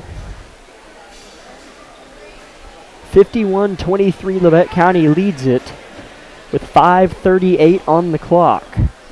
As the fouls have slowed down, they were heavy in the third quarter, but they've kind of come to a halt as Labette County still has 8 and Chanute has 3. As out of all that, we go back to the foul as Falmer was driving, so she'll go to the line to shoot 2, the first one coming.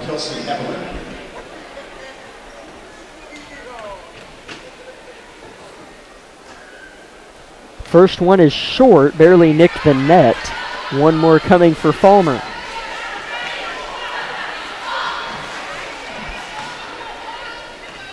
Takes 2 dribbles and shoots, and that one's too strong. A lot of the times when you miss one really bad short, second one, yeah, you try to overcompensate and then it doesn't go your way.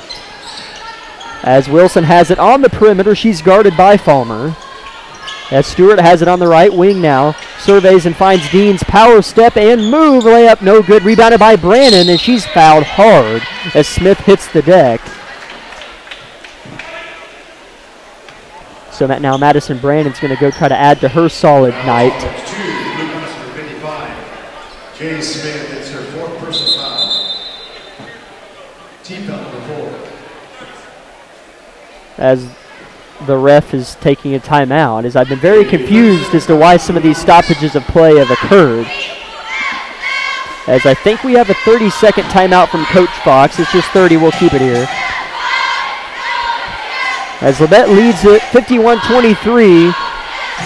As you mentioned in the halftime show, defense had been a big thing for Labette County. And in the second half, you know, in blowouts, generally the team who's down tends to play a little bit better. As Chanute has already, they had, 8 points at halftime? Yeah. And now they have 23 with 5 minutes left. So Labette County still played good defense. But Chanute's played a little bit better. They played cleaner. Yeah, and I would say if the score had been closer, this might be a little different. We might be seeing a little tighter of the scoreboard. But you're right, they've still kind of pressed really well on the defense and still haven't given up too much of those possessions. Brandon's first free throw is good. Second one hits the front of the rim and falls home true. 54-23 is the score.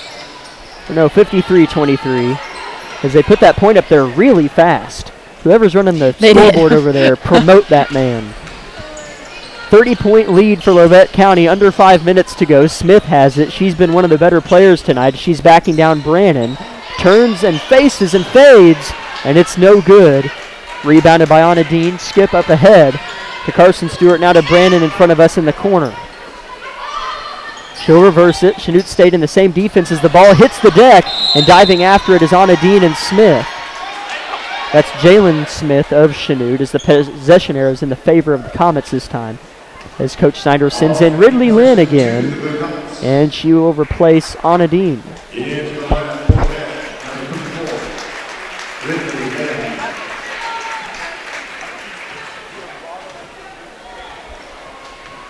Four minutes to go in the game here.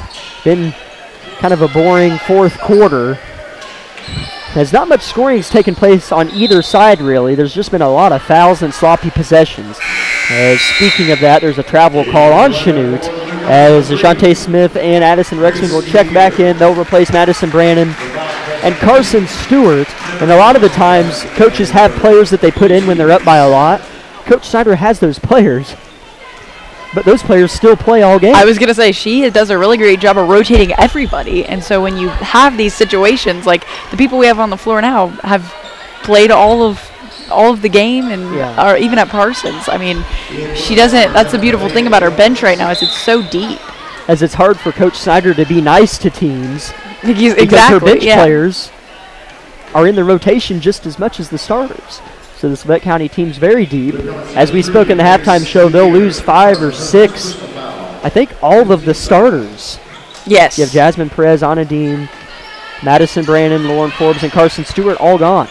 So I'm curious to see how they'll respond next year as Ashante Smith off the inbound scores off of the glass. Good move from Ashante Smith. And where did she catch the ball that time? Right. Not under the basket. Exactly. She backed down and then faced. Because I think that's what she needs to do. And an and one on the other end is Peyton Shields. If there's been any positivity in the second half, it's been in the hands of Peyton Shields and Jalen Smith. As Peyton Shields has, I believe, 8 points in the second half, maybe more, but I know for sure 8. As she's at the free throw line shooting 1 here to try to cut the deficit to 29. As it's nothing but net, 26:55, nearing the 2-minute mark. Labette County has the ball. Pass up ahead to Nevaeh Jones, right back to Addison Rexwinkle. Now back to Jones. She's open for 3, but chooses to reverse the ball. Lynn has it on the left elbow, turns and throws to Wilson. She'll square up from deep, and she'll connect from deep. 58-26, Shelby Wilson with her second 3 of the evening. Shields has it, goes right, now switches left. She'll penetrate, now spin, gets inside and kicks it to the far corner. Now in the hands of Keating. Keating swung by Lynn, but gets it outside to Bogle. Here's a little jumper from the free throw line from Shields, no good. Rebounded by Jones underneath. Now 90 seconds to go in the game. As Labette County's going to get a big road win by a much higher margin than we saw on Tuesday night, and they'll start off SEK play 2-0, which is always nice, and they'll move out to 5-1 on the season. As here's a turnover, now up ahead to Shields. And the layup is good. Good transition offense there from the Blue Comets. As scoring there is Gracie Unier, 5'4" senior. As that's the first senior I believe we've seen for Chanute. As here's a pass across the paint in the hands of Lynn, and she is fouled as the clock continues to run. As Lynn goes to the free throw line, prepared to shoot her 2 shots.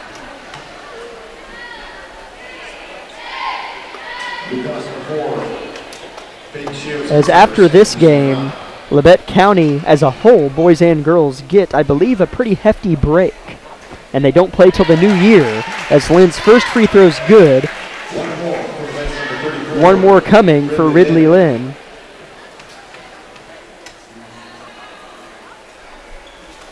Second one good as well. As now there's just 15 seconds on the clock. As Labette County won't play till January 4th at Fort Scott. As the Fort Scott Lady Tigers blew out these Blue Comets, so that could be a good game. They're in the Tigers' cage in Fort Scott.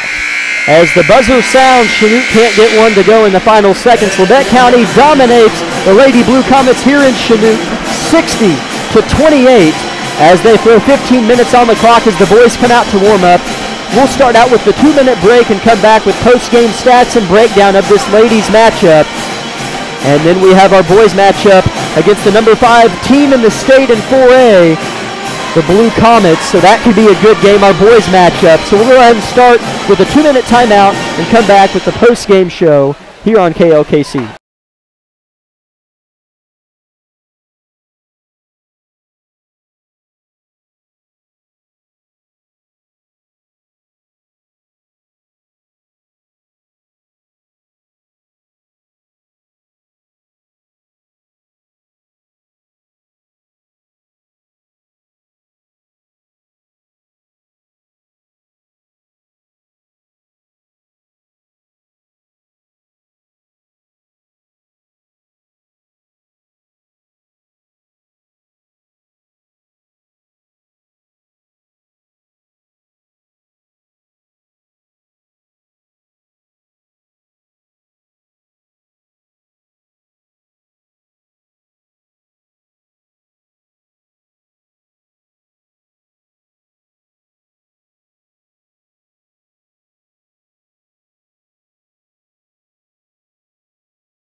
Had 19 points, so she's right there in the meat of where she usually is, as last year she had 18 and 25 in 2 meetings, and now she starts off the first meeting with the Blue Comets with 19, as she made 3 3-pointers and didn't play too much of the fourth quarter as Coach Schneider kind of pulled her starters a little bit. And behind her, Carson Stewart had 9. And I got to tell you, Izzy, it's nice to see Carson Stewart with 9 points in a game, as she can be a scorer, but a lot of times she doesn't take that role. And so if Carson Stewart could really get her head up a little bit and to attack and shoot, she could be a big part of this team down the stretch. Oh, yeah, I 100% agree. I mean, I've watched her in practice before when I still went to school here, and I watched her scrimmage and watched her just kind of shooting around in PE class and everything. I mean, she's a really good shooter. I think she just needs to gain that confidence. And I think when that happens, I think we kind of saw it a little bit tonight as she kind of stepped up, took more shots. Those shots fell, and that's great, but I think she just needs to continue to go with that. And I think we're going to see a huge improvement from her down the stretch. Yeah, as this Grizzly team, we already know how talented it is. I mean, they have the same meat of their team since these girls were sophomores, and sooner or later a couple of them are going to have to step up. I mean, heck, yeah, their basketball career in high school is almost over, so Carson Stewart only has a couple more months left to take that role as a scorer, and if they want to get past that first round of state where they've been stuck at for the past couple years, they're going to have more scores than just maybe Brannan on that night and then whoever else shoots well. Yes, exactly. Somebody else has to come in and lead this team, as they did have 10 different scores tonight. Brannan with 19, Stewart with 9, and Shelby Wilson with 8 points, as she's somebody else who could pick up a role as a scorer and show the depth of this Labette County team. It was a well-rounded win. They blew them out. All 4 quarters were played very well. Good defensively, good offensively. 2-0 in the SEK, 5-1 on the season are the Lady Grizzlies. 10 minutes away until tip-off of the boys team. We thank you for joining us for post-game of the girls game. I'm Jack Leake alongside Isabel Redford. We'll start out with an 8-minute timeout. We'll start out with a 5-minute timeout and do a pregame show for the boys game here in 5 minutes on KLKC.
Thank you, Karen, and we're live again as now we thank you for joining us for the pregame show of our boys contest as the Labette County Grizzlies come off of a huge win on the road against their rival, the Parsons Vikings, where they won it by a score of 64-50 and had a 28-point second quarter. Eli Heston led the way with 20 points, 2 for 5 from three-point land, and Alex Meister right behind him with 15 points.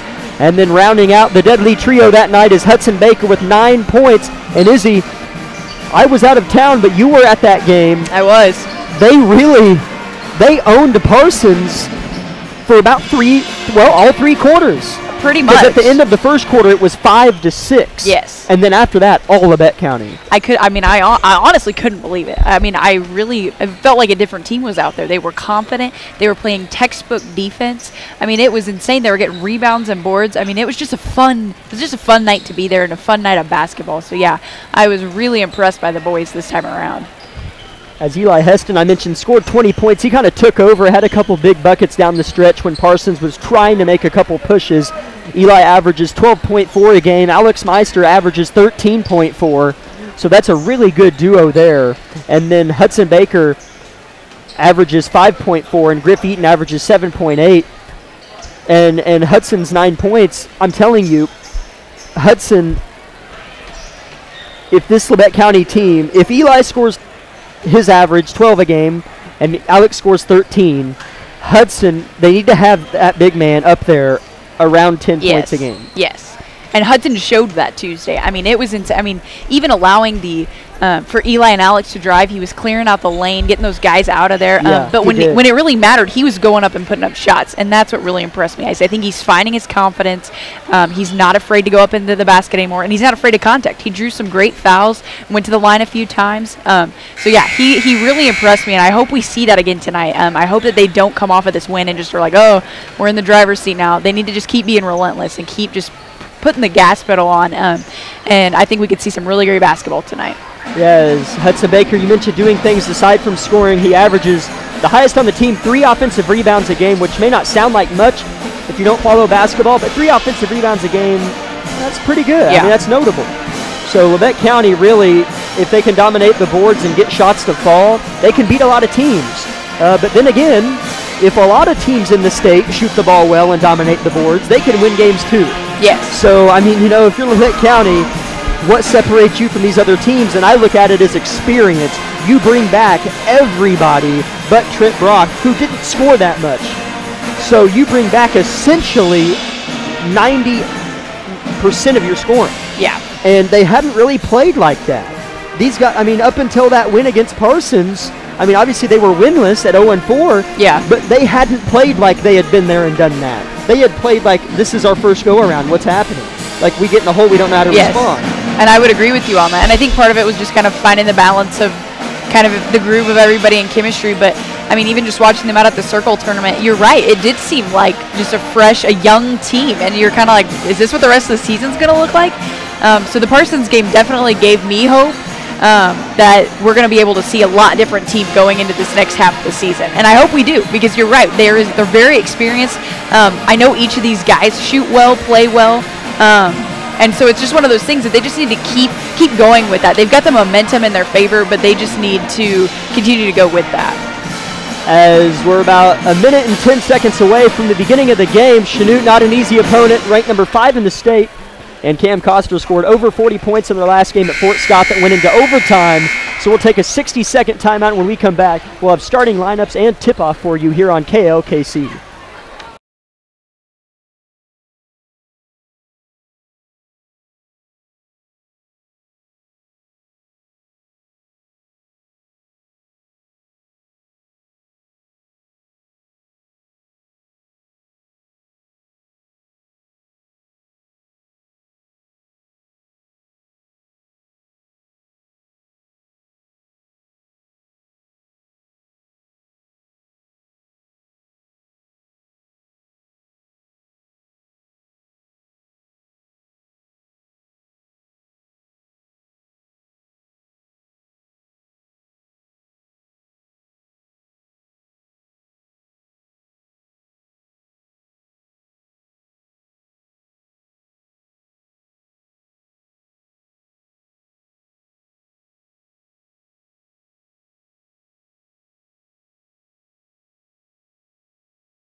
starting lineups are being announced here in Chanute High School. As starters for Labette County include Trey Vinson, Eli Heston, Hudson Baker, Chase Carnahan, Alex Meister. And yeah, that's the starters for Labette County. And for Chanute, number 2, Sean Williams, 6-foot-tall senior. Number 3, Eric Erb, 6-foot-tall junior. So right out of the gate, 2 6-foot-tall guards for Chanute. So it's not like this is anything new for Labette County, but Chanute, as I mentioned, ranked number 5 in the state, undefeated, but did just go into overtime with the winless Fort Scott team on the road. Another starter, number 4, Eric Jones, 5'7" guard, this being a freshman this time. As another one, number 13, Cam Koster, 6'3" forward, and he's a senior. And he is somebody who, again, scored over 40 points, almost 50 in that win, and was just absolutely on fire. So Cam Koster, you have to imagine, is going to be at the top of the assignment list if you're Labette County and Coach Argalight's scouting report. The 5th and final starter, number 5, Caden Seamster, another name I recognize, 6'1" sophomore guard. So Chanute, anytime the radio guy remembers some of the names from last season, that's never a good sign. So some of these players and the bulk of their talent do return, and Labette County is the same way. So we're in for a good one here this evening, as this would be a huge win for Labette County to start SEK play at 2-0. As whenever you get off to a bad start, league play is kind of that way to just start over. You're 0-0. You know, you're now just playing SEK teams rest of the year, other than the Burlington tournament, and you come into this one at 1-0. Yeah, I mean, this is essentially they do need to play like if they play like they did Tuesday night, they will compete. They will be able to have a contending chance at winning this game. I think it's kind of scary when you come into a other high school's gym and they're ranked 5. In the state, and so I don't think they can look at that and be intimidated by it. They just need to go out, play what they know how to do, and I think we're going to have a really good ball game. Yeah, as I kind of got a saying, rankings don't matter, as they really don't.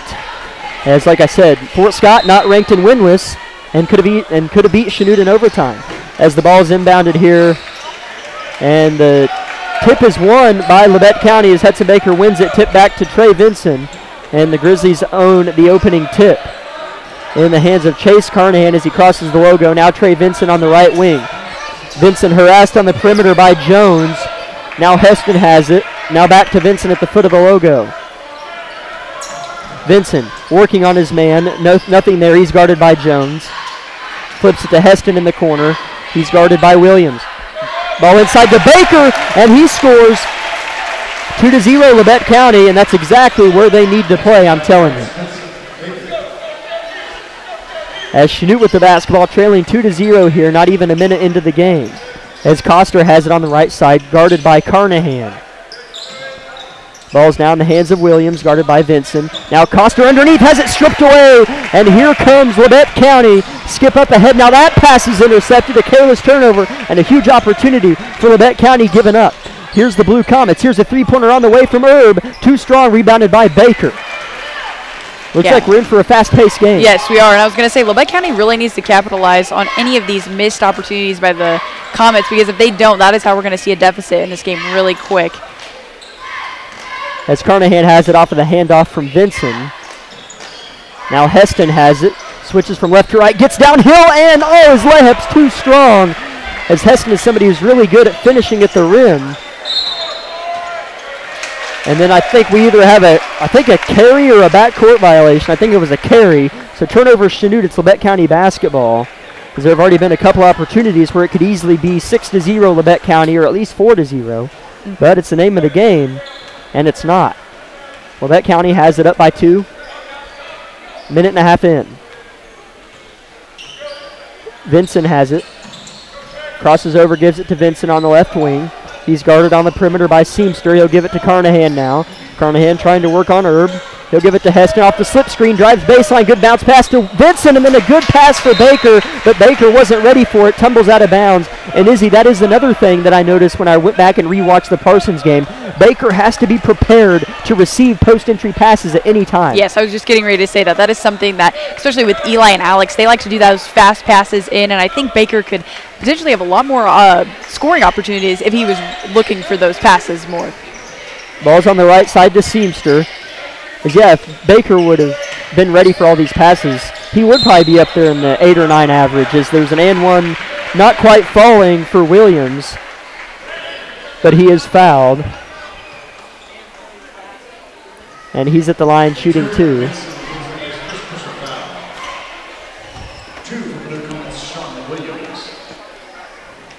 First free throw is on its way and too long. One more coming for Williams.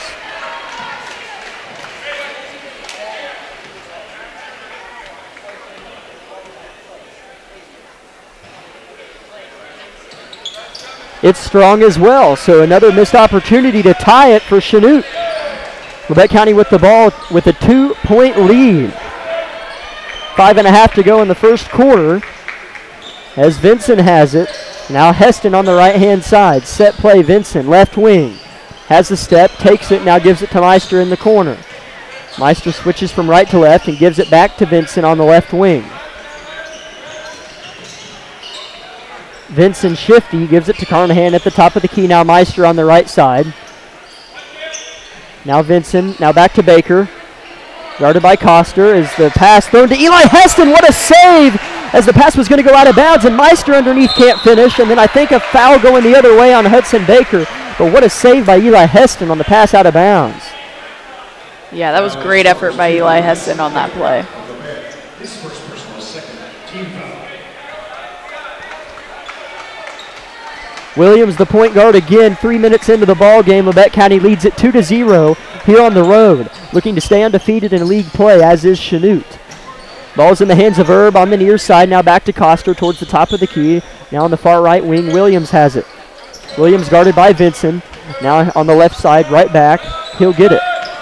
Gets to the free throw line, hands it off to Koster. Tries to get downhill and forced to kick it. Here's a three. No good. Rebound fought for, tipped out of bounds by Chanute. Labette County basketball as the three was put up at the top of the key by Seamster. And then Erb couldn't control the rebound. Labette County basketball hanging in there, still up 2-0 though. Heston has it at the foot of the logo, gives it to Vincent on the left side, guarded by Eric Jones. As I wonder if that's Larson Costers. There's 2 number 4s on their roster. As Eli Heston has it on the left wing, so that very well could be Larson Koster, the 5'10" sophomore, rather than Eric Jones. I don't know why they have 2 number 4s, but they do. As Trey Vincent maintains the ball at the top of the key, gets downhill and has it stripped away, and a foul on the floor before the bodies hit the deck, so no block or charge was called, as there was a foul before that happened. Foul is charged to blue comments number 4, Larson Koster. As it is Larson First team foul. Kester, the announcer says. Kester, not Koster. So that's the first foul on Kester. As Eli Heston has it on the left corner, tries to get downhill. Little jumper, not there. Tough shot from Eli Heston. Chanute with the ball scoreless over halfway through the first quarter. Looking to change that on this possession is Williams as he gets downhill and flips it out. Here's a deep three-pointer put up and good from Larson Kester.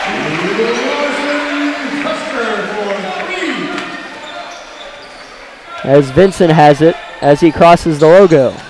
Gives it to Carnahan on the left-hand side. They're looking inside for Bakers. He's posting up on Cam Koster. And Carnahan has it back in the corner. He has baseline if he wants it. And he jab steps. And he's going to get the 5-second call, but gives it off to Vincent, who flips it around to Heston for 3. And it's off the mark over the backboard. Chanute basketball with a 3-2 lead with 3 minutes and 7 seconds in the first quarter. Griff Eaton is going to check in and be the first sub of the ball game. As Chanute crosses half court with it. Driving baseline on Baker. Good defense, but still scoring. Even better shot by Caden Seamster 5-2 Chanute as they're big across the board. As Vincent tries to get downhill and gives it to Carnahan, now to Meister, who penetrates, adjusts in the midair, and cannot connect. Chanute with the rebound. As I can smell a little Chanute run brewing here, Izzy. Yep, that's what it's looking like. The momentum is definitely shifting in their direction right now. Cam Koster rotates it, now getting downhill's Larson Koster. As now on the left side, the perimeter's Cam again.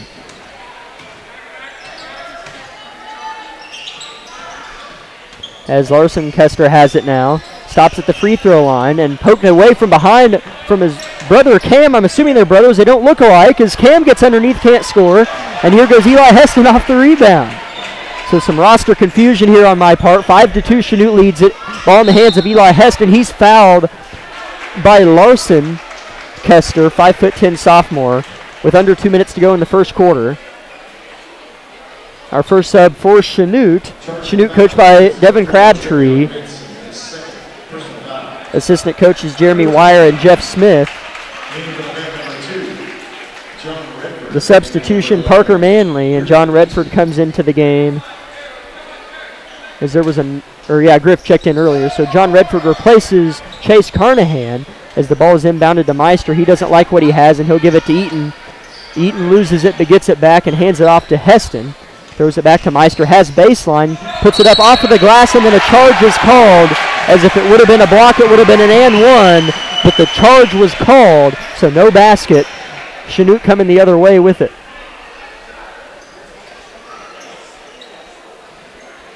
Player control foul charge 2. Labette number 12, Alex Meister, his first personal foul. Sean Williams has the ball, the senior, guarded by Griff Eaton at half court. Williams picks the left side, and he'll get there all the way to the paint, and his layup's in and out. Grizzlies fortunate Williams didn't come down with that layup as nobody stopped him. And speaking of nobody stopping anyone, Eli Heston gets to the rack and is fouled. He'll go to the line to shoot 2. Foul is charged to the accomplice number 13, Cam Koster, his first personal foul. Second team foul. 2 shots. Corvettes number 5, Eli Heston.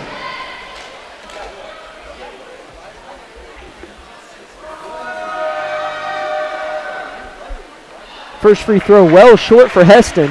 One more to come, as it feels like this is going to be a game where Labette County is going to have to limit the mistakes, as they're only down 3, maybe 2 after this free throw, but you can tell Chanute's a good squad. Second one's good. Yeah, especially when shots are not always falling for the Grizzlies right now, they are going to have to limit those mistakes and play really good defense here on this team. As Williams has it off the switch, now guarded by Redford, good defender for Labette County. Now ball's on the far side. Manley has it. Skip pass, set play. Three-pointer for Erb. Off the mark. Rebounded on the backside by Cam Koster. And Manley has it. Gives it off to the corner to Seamster now. Skip passes have been a prominent thing so far, so he'll skip it from one wing to the other and try to get the defense off balance. As Griff Eaton is given the tough assignment of guarding Cam Koster, who is 6'3", and Griff Eaton is not 6'3". Foul is charged to Griff Eaton, number 11. It's his first personal foul. 15 foul for Labette. As that's the 4th team foul for Labette County. That's the first on Griff. Ball inbounded to the left elbow to Cam Koster, now guarded by Alex Meister. Towards the top of the key, now it's rotated to Seamster, tries to get an edge on Baker and throws it to the corner, almost losing it. Pass intercepted, but Meister's foot came down out of bounds as Erb tried to throw it to Koster, but Alex Meister got in the way. It'll stay with Chanute as they hold a 2-point lead here with 37 seconds to go in the first quarter. Another very low-scoring first quarter as we saw Tuesday night. Here's Eli Heston working on Manley. Now Seamster has it. Bounce pass inside to Cam Koster, guarded by Alex Meister. Cam shoots, layup, no good. Good defense by Meister and help side by Heston. As there's 20 seconds on the clock, pass over the top to Griff Eaton. Now dump inside to Baker. He got the bucket, but they're going to say a foul before the shot. As that was pretty good transition defense. As they might have gotten Cam Koster. That'll be his second personal. By the way he reacted, I think that's who it's on. And that is true. So that's number 2 on Cam Koster, and that's the 4th team foul on Chanute. As Eli Heston's going to inbound it to the corner to Meister. Now Eaton Eaton guarded by Manley. Set play. Here's a Meister three-pointer, and it's good! 5-6 now. Labette County with their second lead of the game. 3 seconds. Chanute can get a shot off. 2 seconds, and Manley doesn't realize it, and I don't think they got the shot off, and no, they didn't. They did so at not the get end of that quarter off. number 1, Chanute trails Labette County 6-5. Labette County three-pointer behind Alex Meister gave them the lead. We'll take a 60-second timeout here on KLKC. High school sports fans, follow your team live with the free ScoreStream mobile app. Just download ScoreStream to get real-time scores, photos, and awesome video from your game and your rivals. Plus, follow your favorite teams and friends. Get real-time high school sports from ScoreStream.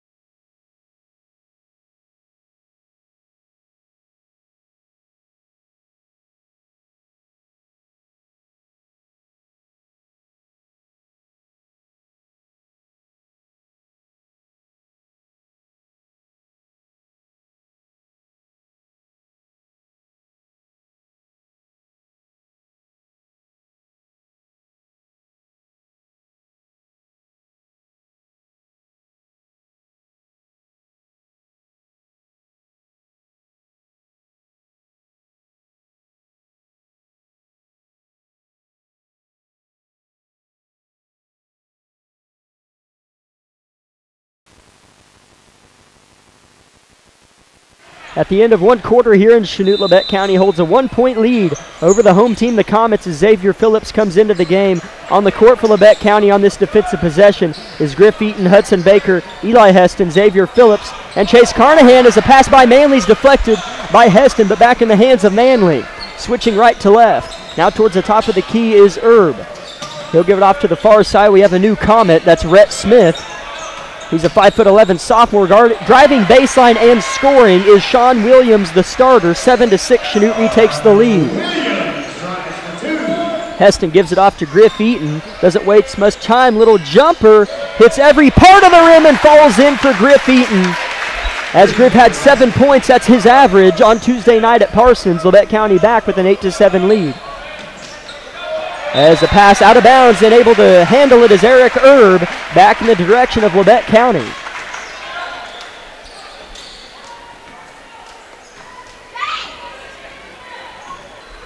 Eli Heston crosses half court. He's picked up by Williams. Gets to the free throw line, gives it up to Eaton. Eaton looking confident. Gets inside and gives it off to Carnahan, who dribbles a bit and gives it to Heston, who tries to get downhill, and another charge is called. Charge on Eli Heston. That'll be the 15th foul on Labette County. Grizzlies Eli Heston, number 5, picks up a clear control foul. That's his first personal foul. 15. Walking it up is Williams again.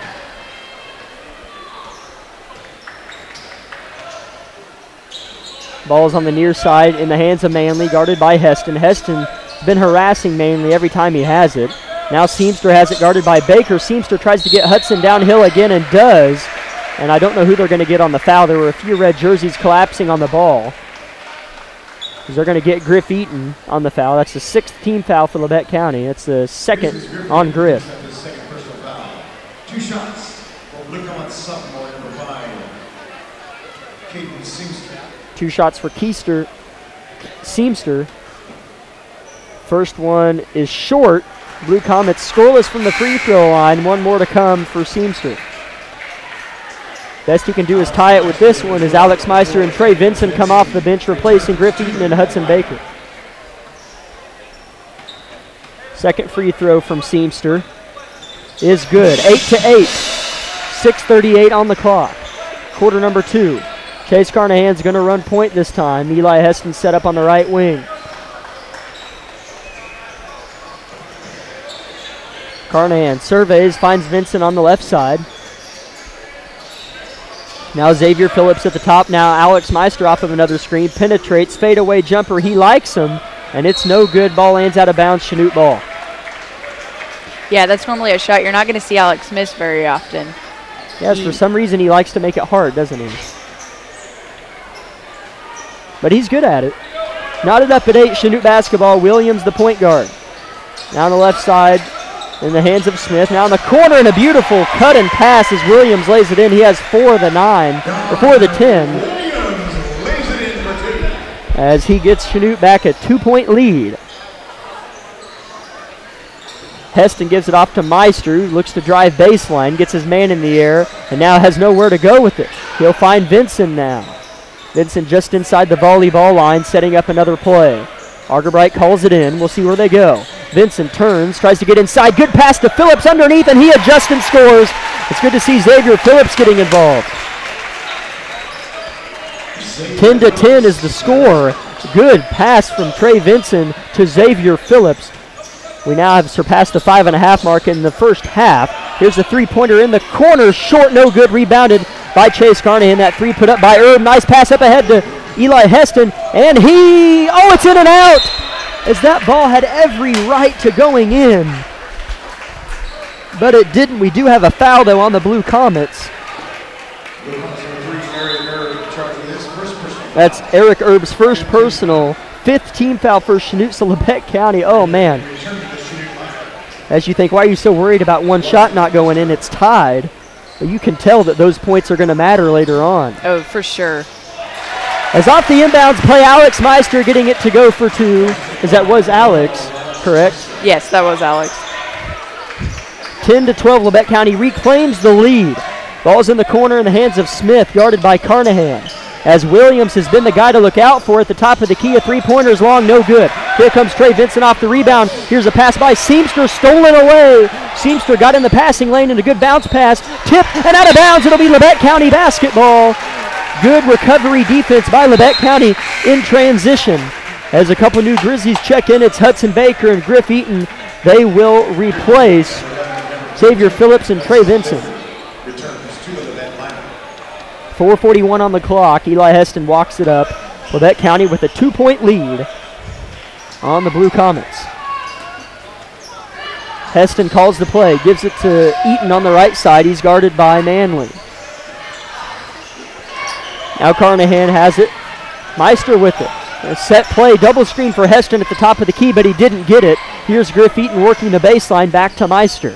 Heston has it.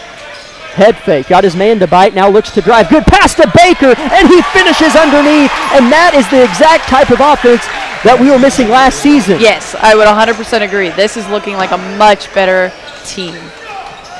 As that happened a lot against Parsons, and I'm glad Labette County is figuring out how to use Hudson. You drive and get Hudson's man to bite, and then open him up.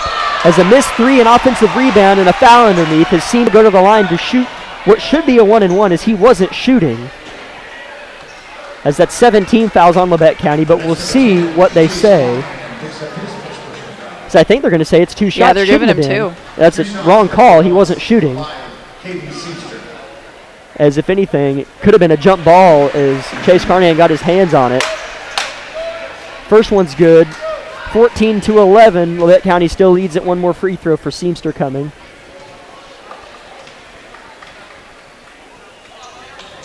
Second one's good.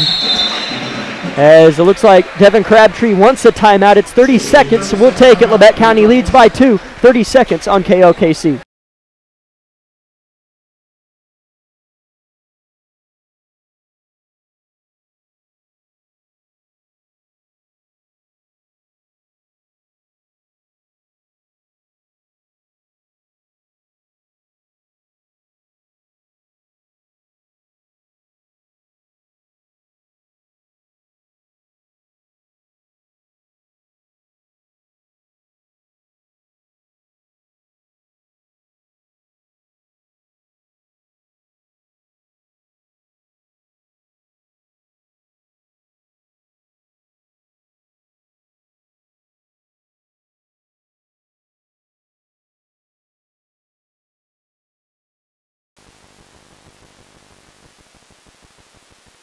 Eli Heston with the basketball and with a 2-point lead with 3:45 to go in the first half here in Chanute High School.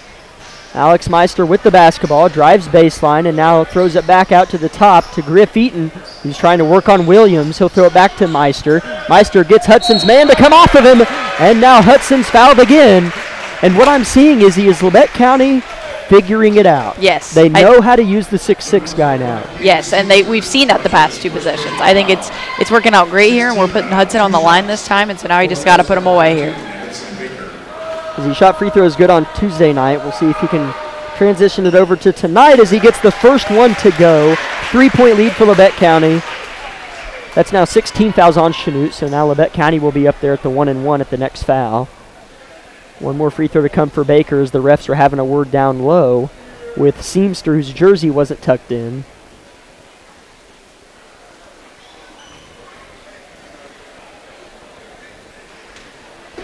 And now Hudson's going to take his dribbles and get ready for his second free throw. That one's in and out. 15-12, Labette County still has the lead. Williams has it working on Eaton. Now Seamster has it off of the give. He gets downhill, and Hudson just looks at the ref like, what more do you want me to do? As Seamster's drawing a couple fouls. I think that's Hudson's second. Number 15, Baker picks up his second personal foul. That is his second.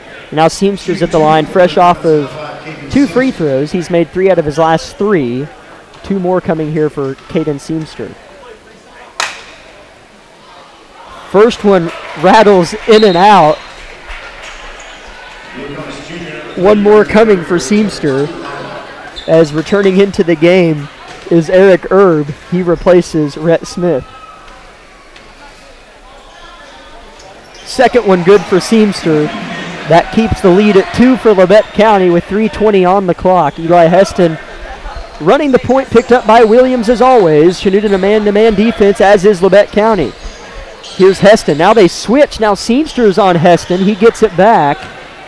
And here's Griff Eaton looking to cut into the paint. He'll have to give it back out to Heston. Good post defense. Here's Heston pulling up from just inside the free throw line, out of bounds. It'll be Chanute basketball. Couple contested jumpers from Eli Heston.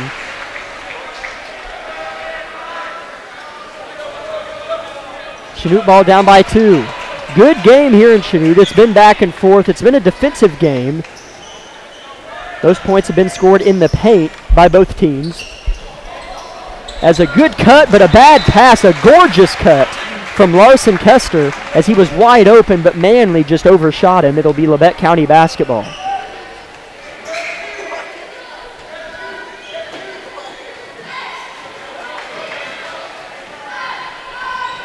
Heston with it on the left side, guarded by Williams on the perimeter. He's looking inside. Motion double screen set for Meister as he doesn't have the shot, but he'll drive and create one off the glass. No good, but the putback is true for Hudson Baker, as Hudson Baker is the leading scorer tonight, and anytime you say that, you know it's a good thing. Yes, for sure. This is an amazing performance by Hudson tonight, so we'll see how his performance continues in this game. 4-point lead now for Labette County. We near the 2-minute mark here in Chanute as Seamster loses it off of his leg, but picks it back up. Now his layup's no good, but his putback is 17-15. As Caden Seamster has been the main problem, as Eli Heston already puts it in, and one on the other end, 19-15. Eli Heston's going to try to convert the 3-point play from the free throw line. And that was a great transition by the Grizzlies there to put Eli on that line for the 3-point play. As Eli Heston is speedy, and he got all the way down to the other end before 3 Blue Comets could even cross half court. Before they knew it, Heston's at the free throw line shooting the and one. As good minutes there by those 3 guys as Chase Carnahan, Griff Eaton, and the big man Hudson Baker take a breather. So on the court for Labette County's Elijah Sidebottom, John Redford, Eli Heston shooting his free throw, Alex Meister, and Xavier Phillips.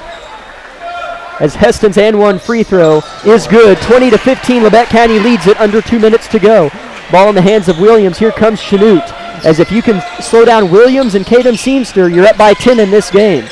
As on the court, or with the ball, is Williams, and now the pass is stolen away. Here comes Xavier Phillips. He goes behind the back. Labette County with a huge opportunity with 90 seconds on the clock. With the reverse layup, Elijah Sidebottom missed it, but he's going to go to the line to shoot 2. As Sidebottom showing some depth here. As did we have a technical, Izzy? That is what it's looking like. We do have a technical. As I heard the Labette County fans cheer a little bit more, and yes. I had no idea why. But I think we have a technical on Coach Crabtree. We do. So Eli Heston's going to go to the line to shoot No, excuse me. Oh, I'm getting ahead of myself. I need to calm down. Yes. As Elijah Sidebottom is going to shoot his 2 free throws from the foul. Yes. Then Eli Heston Eli will go to the is line. going to go shoot the 2 from the technical, and Labette County gets possession of the basketball. Huge opportunity, but you have to convert. Here's Sidebottom. His first free throw hits the front of the rim and no good. One more for Sidebottom coming. As I don't know if it's easier or harder to shoot free throws when nobody's on the line. You know, yeah, I was just thinking that too. I was like, I don't know if he feels more or less pressure with nobody being there. Second one good for Elijah. He goes 1 for 2 from the line. Now Eli is going to go shoot a pair. Try to give Labette County an 8-point lead. And remember, they still get the basketball. That is a huge turning point right here in this game for this team. Eli's first free throw's good. One more to come for Eli, as there was a technical called on Coach Crabtree of Chanute. Labette County taking full advantage. As Heston goes 2 for 2 from the line, and they will get the basketball. And I am not a fan of sitting on a lead, but I wouldn't be opposed to seeing how much clock you can burn here. I agree, especially going into halftime. You don't want them to go in with momentum. You don't want them to walk on this But floor. Heston's taking a quick trigger 3. He wasn't really set, but he got his own rebound, and his layup's good. 25-15, Eli Heston put up a quick 3, and Coach Argerwright is fired up as his team has a 10-point lead on the number 5 team in the land. Or should I say state? Not land, not that far. Sorry, Chanute. Number 5 ranked team in the state. With 1:23 on the clock, Coach Argerwright takes a timeout. We'll keep it here. And we'd like to remind everybody that tonight's broadcast is powered by Labette Health and the Bartlett Co-op, as well as our other sponsors that include Labette Community College, Forbes Hoffman Funeral Homes, Clemens Insurance Agency, Eye Care Associates of Parsons, Doctors Gilmore and Newland, Labette Bank, Woodworth Enterprises, Herman Lumber, Carson Wall Funeral Homes, Commercial Bank, Labette County Mental Health Services, Tank Connections, USD 506, Wood Doolahary Insurance and Real Estate, the Corner Store of Altamont, Community National Bank, Snyder Lawn Care, Altamont Lumber, Oswego Locker, and SEK Orthopedics, Doctors Meister, Mosier, and Morris. It's Chanute basketball here on their home court where they trail by 10 points as we near the 1-minute mark.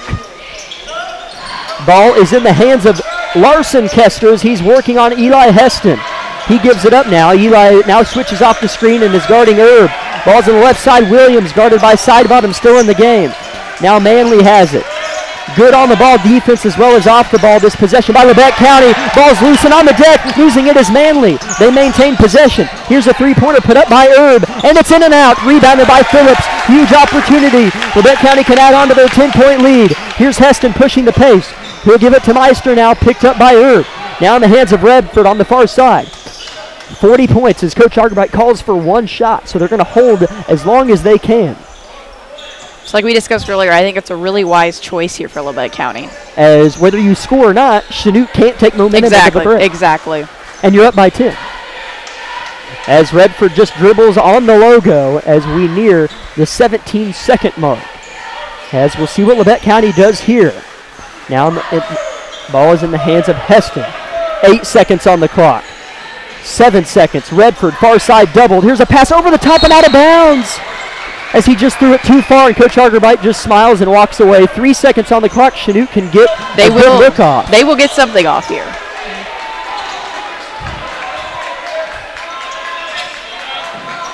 Ball inbounded to Williams. He's already in the paint. He's going to get a layup off, and it's no good. A big miss. As Labette County leads it on the road, 25-15 at the break. We'll take a 3-minute timeout and come back with halftime stats and a halftime breakdown. I'm Jack Leake alongside Isabel Redford. 3 minutes on KLKC.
Labette County leads it 25-15 at the break here on the road against the number 5 team in the state. Leading scorer in the first half was Eli Heston with 8 points. Hudson Baker with 7 points, and Alex Meister with 5. And then behind them, there are a couple players with 2. That's Griff, Eaton, and Xavier Phillips got on the scoreboard as well. And Elijah Sidebottom knocked down 1 of 2 free throws.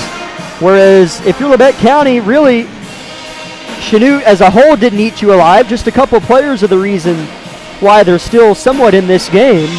As it was Caden Seamster had 8 points. And then behind him, Williams had 4. And then other than that, Larson Kester had 3. I mean, yeah, I understand that at County and you take away Eli, that hurts you.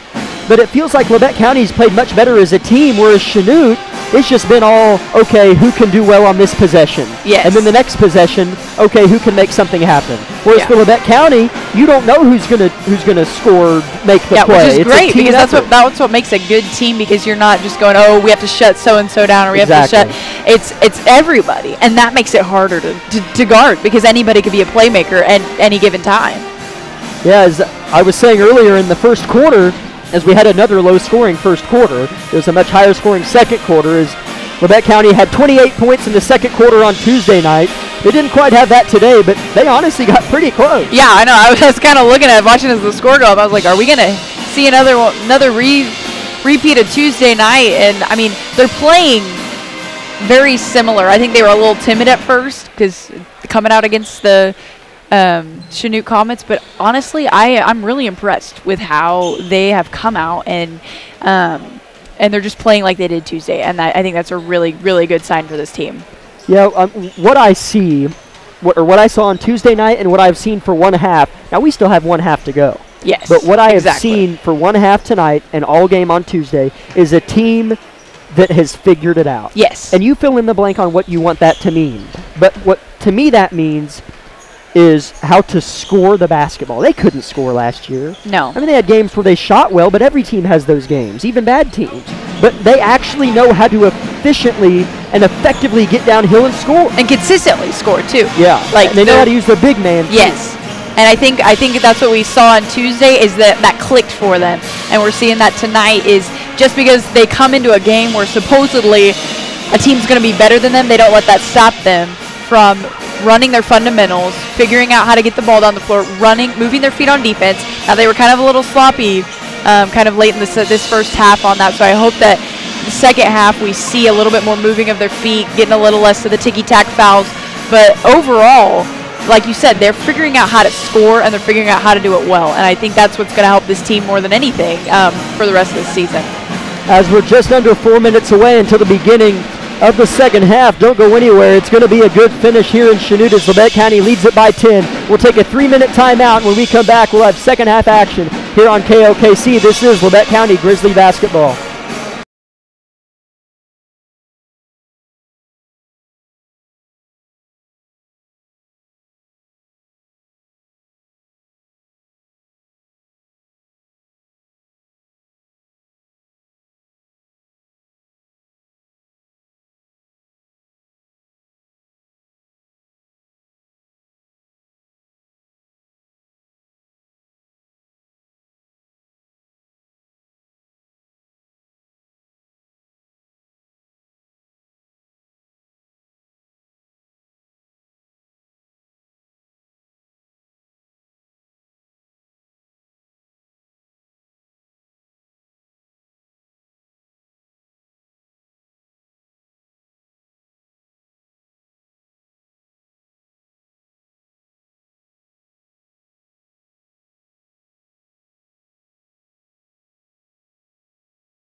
And we're back here. We welcome you inside to Chanute Gymnasium. I'm Jack Leake alongside Isabel Redford as Labette County holds a 25-15 lead over the Blue Comets of Chanute. As Labette County is going to start off with the basketball as Hudson Baker has it in the high post position, hands it off to Heston, who has it at the top of the key. Now in the hands of Meister for three, and it's off the mark. That would have been a big way to open the second half. But Williams snatches the rebound out of the air. As now penetrating is Larson Koster. He loses it, but corrals back to Williams. Three-pointer, a little bit strong, rebounded underneath. And the putback is no good by Seamster. That's a big miss from Seamster, as that's where he did a lot of his work in the first half. Here's Alex Meister getting inside, adjust his body. His layup's no good, but the putback is from Trey Vincent, 27-15. Labette County stunning Chanute here tonight. And they even did that well last against Parsons. They were just so good at putting back those rebounds. As Chase Carnahan giving Cam Koster fits on the perimeter, he'll give it off to Larson on the right side. Now they'll throw it to the corner. It's in the hands of Erb, guarded by Meister, denying baseline. Now Baker on the perimeter guarding Seamster. That was a tough matchup for Baker to handle in the first half, and now we have a foul, as that'll go on Eli Heston. As that's his second personal, first foul of the half.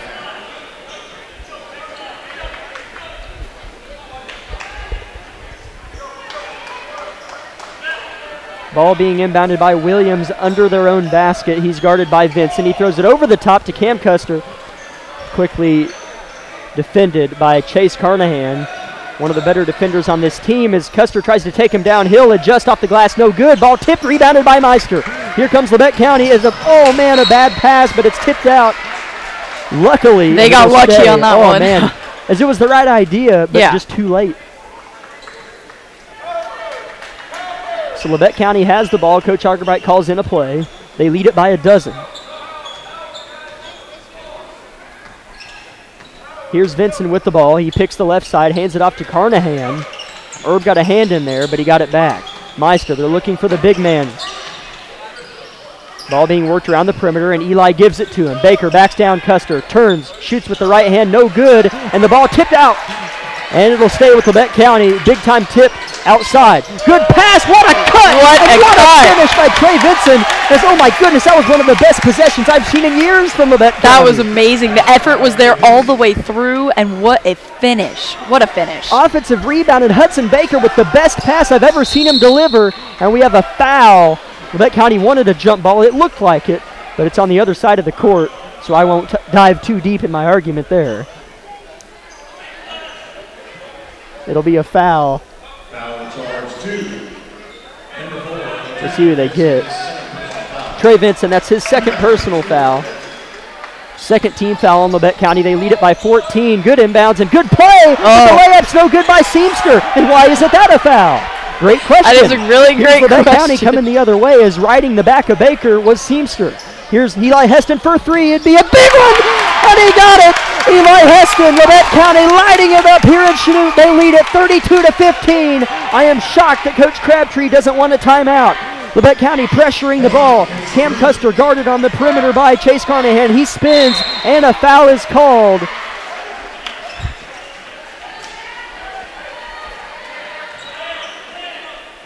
They're going to get Chase Carnahan on the foul. That's 3 team fouls on Labette County. That's his second personal foul. Shooting 2 at the line is Cam Koster. His first free throw's in and out, no good, as that's his first free throw of the night. Little rust from the guy who scored 40 plus on Tuesday night. At least I was told by Will Owens. So if that's wrong, you guys know who told me now. As he gets the second one to go. As Will, if you're listening, send me that exact number. I think he almost scored 50. So send me that exact number of what Cam scored on Tuesday night. As Labette County has the ball, lead it by 16 points. Trey Vincent has it at the logo, guarded by 2 Blue Comets. He'll give it to Heston on the right side, guarded by Urban Koster. They move now into a 2-3 zone, does Chanute, as Chase Carnahan has it, head fakes, gets closer, good pass inside to Meister, his left-handed layup's good! 34-16, absolutely gorgeous offensive clinic from Labette County. Yeah, these past few possessions have been flawless by Labette County. This is really good basketball we're seeing from them right now. On the right perimeter, Larson Koster has it, spins, kicks it. He had a layup, but they'll take a three, and it's strong as it's rebounded by Baker, as Larson Koster had every right to a layup, but that's kind of what Labette County's made Chanute do, make wrong decisions. Vincent has it. Labette County up by 18. Good backdoor from Meister. Throw to the corner. Eli Heston working the ball around the perimeter, as surely you thought they'd get a three off, as Eli Heston throws it inside for Baker, out of bounds, as that would have been a big-time score. As Labette County's amped up a little bit too much, but I'm glad they're amped up. Yes, it's definitely good to see a fire under the feet of this team. As this is a team we knew could do this, but it just took 4 games for them to figure it out. 34-16, they lead it. 4 minutes left to go in the third quarter. A lot of game left to play as Koster gets inside, layup, no good. Chanute really struggling to score. Here comes Chase Carnahan. It's a 3-on-3. He'll throw it to Heston in the corner. He head fakes, hits a cutting Baker, backing down Koster. His layup's good! 36-16. Coach Argerbright is fired up, to say the least. And the Labette County Grizzlies are on a roll in Chanute, Kansas. Larson Koster tries to get downhill. His pass tipped. Cam Koster, three-pointer, no good. Ball's high in the air, rebounded by Alex Meister. Labette County can break this thing open. Here's Trey Vincent, gives it to Eli Heston. He spins off of Herb, pulls up, throws it inside to Baker, and he's good! 38-16, what a look from Heston inside to Baker. No Chanute timeout. Labette County absolutely rolling, up by 22 here on Chanute's home court. I don't know why he hasn't called the timeout yet. I thought he'd call it about 8 points ago. Like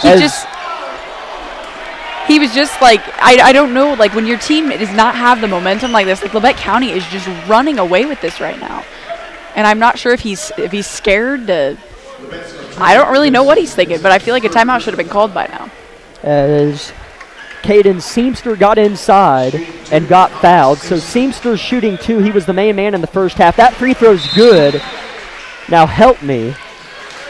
Is that their first points of the second half? I don't remember. Shame on me. Shame on me. I think it's one of their first. We'll go with that. One of their first points from Caden Seamster at the free throw line. There's the second one as he got that one to go too. 20-point lead for Labette County. Finally a 30-second timeout from Coach Crabtree. Labette County on fire here on the road. They lead it by 20. We'll take 30 seconds on KLKC. Labette Grizzly basketball is brought to you by Bartlett Co-op, with 8 convenient locations in southeast Kansas and northern Oklahoma. Contact Bartlett Co-op for all your farming needs in Bartlett, Edna, Oswego, Mound Valley, Chitopa, Coffeyville, and Big Cabin.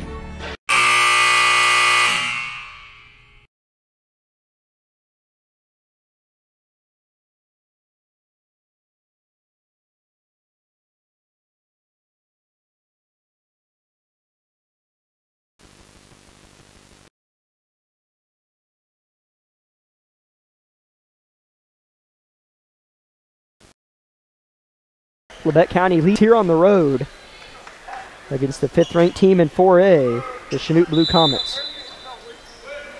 It's Labette County basketball. Chanute in a full-court press. You cannot get too comfortable yet as there are over 10 minutes left to play in the game. Hudson Baker has the ball at the top of the key. He gives it off to Griff Eaton. Now at the foot of the logo, guarded by Williams heavily. Crosses over and finds Alex Meister. Has an open lane and he'll take it. Jump stop, adjust, and his layup's no good. Tipped out of bounds. It'll stay with Labette County, as that was a smart idea by Alex Meister to jump stop, as they probably would have called the charge on the set Herb.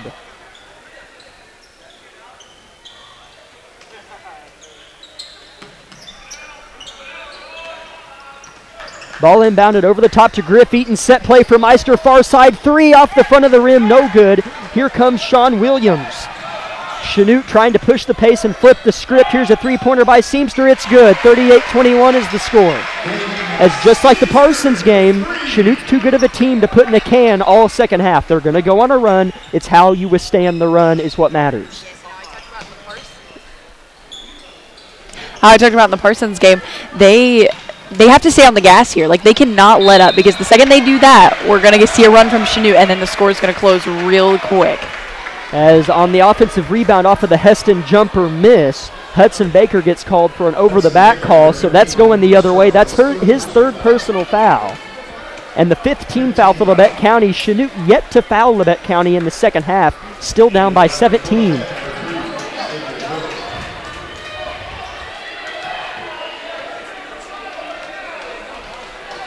With the ball is the point guard, Sean Williams. I thought in the first quarter he was going to be the main guy, but he has been quiet since.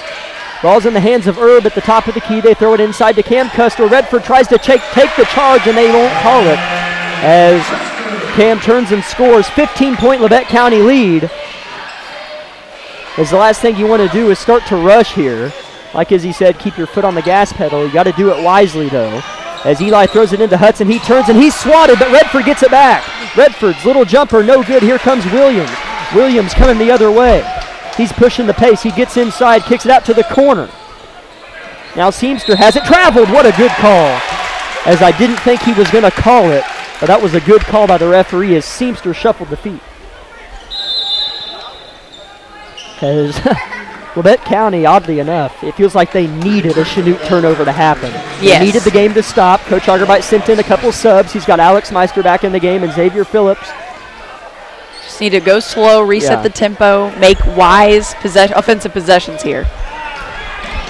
As Eaton is riding the hip of Erb, as Eaton travels, as I think he did shuffle the feet before dishing it to the corner. So the teams trade travels here. It's Chanute basketball. They trail by 15 with 1:20 on the clock. This next 80 seconds it could be big. Yes. Does Chanute cut into this, or does Labette County maintain? We'll find out. Here's Williams. He kicks it. Cam Koster have it. He drives. His layup is good. And just like that, 13-point Labette County lead. Which, if you're just joining us, moments ago it was a 22-point Labette County lead. Here's Redford with it on the left wing. He's guarded on the perimeter by Larson Koster. He's harassed. He gets by him, gets inside, and that better not be a charge, and it is. I had a feeling they were going to call that one on him. Whenever a team has momentum, they're more apt to get the calls. Yep. And that has nothing to do with these referees. I've just watched basketball for 12 years, and that's what I've noticed. I started watching when I was about 8. Trust me, I know. You did. Yeah. So here come the Blue Comets. They trail by 13 points, but they have the basketball and a lot of momentum right now. Pass inside, stolen away. What a big-time steal by John Redford, and then a foul going the other way. So that was a big possession. Yeah, that was key there for the Grizzlies. That's the first personal on Sean Williams, and that's the first Chanute foul of the second half. Ball inbounded to Griff, and he flips it right back to the inbounder, Redford. Redford's going to trot it up. 30 seconds now have passed. Redford working right to left on Koster. He loses it and has to give it to Eaton. Eaton gives it to Carnahan. He's slowing things down here. 15 seconds to go in the hands of Meister, guarded by Williams. Gives it up to Redford. His pass tipped, but in the hands of Eaton. Now 8 seconds. Ball high post Phillips, backing down Seamster. Now Meister, 3 seconds, gets inside. No foul called. He has to put it up, and still no foul called as the buzzer sounds as the Labette County fans are looking for the whistle. That is, I'm sorry, but there was a foul there. As you heard it here, folks, that was a foul. 38-26. Labette County still with the 12-point lead at the end of 3. We'll take 60 seconds on KLKC. High school sports fans, follow your team live with the free ScoreStream mobile app. Just download ScoreStream to get real-time scores, photos, and awesome video from your game and your rivals. Plus, follow your favorite teams and friends. Get real-time high school sports from ScoreStream.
Chanute basketball to open things up in the fourth and final quarter as Labette County takes into it a 13-point lead, 38-25.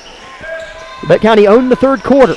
Driving is Cam Koster off the glass. Too strong, rebounded by Eli Heston. Here comes Labette County. Heston gives it to Meister, denies the three. Waits for the cutters, no one's there. He'll give it to Heston on the left wing.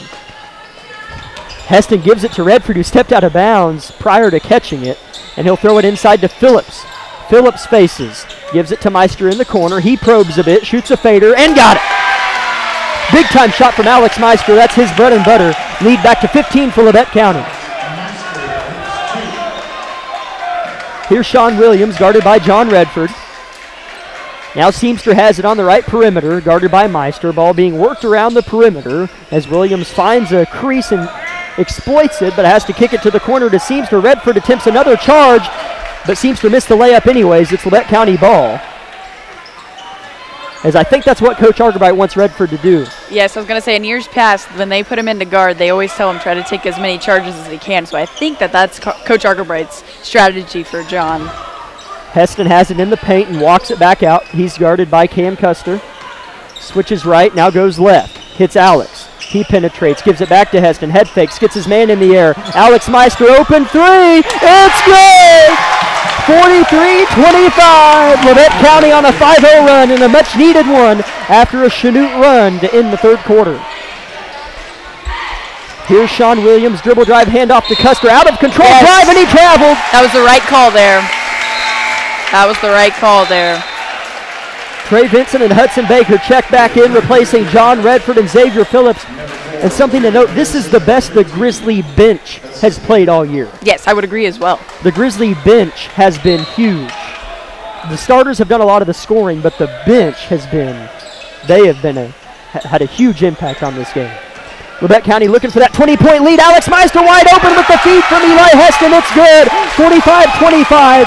Alex Meister got lost in the backside of the Chanute press and a ticky-tack foul as Trey Vinson was guarding Sean Williams. And Coach Argerbright's trying to make his case down there, saying he was moving his feet, but I don't think they're going to give it to him.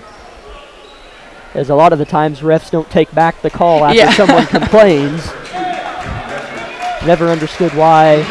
You know, coaches or players complain at a ref. Yes. You know, oh, come on, that wasn't a foul. Not once have I heard the ref say, oh, yeah, you're right. You're right. We'll take it back. Enough with my comedy act. We're watching basketball. First free throw's no good. Big time miss. Rebounded by Hudson Baker. Labette County with a 20-point lead and the rock. As this is a good Labette County team, but with that 1-4 record, they're overlooked a lot. Pass inside to Baker, and he finishes. 47-25. Hudson Baker with 9 points on the evening.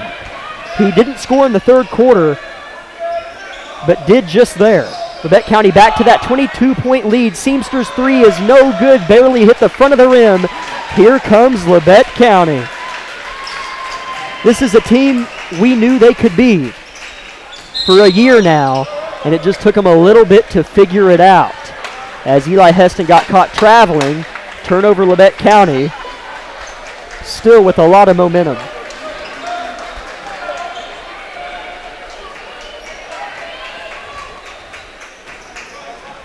As crossing half court is Williams. Coming off the screen, they're forced to switch. Meister guards him. Cam Koster drives. Redford tries to take a charge, and they call a block. As he kind of started to fall before the contact was made. But he was in the right place. And Cam Koster's at the line shooting two.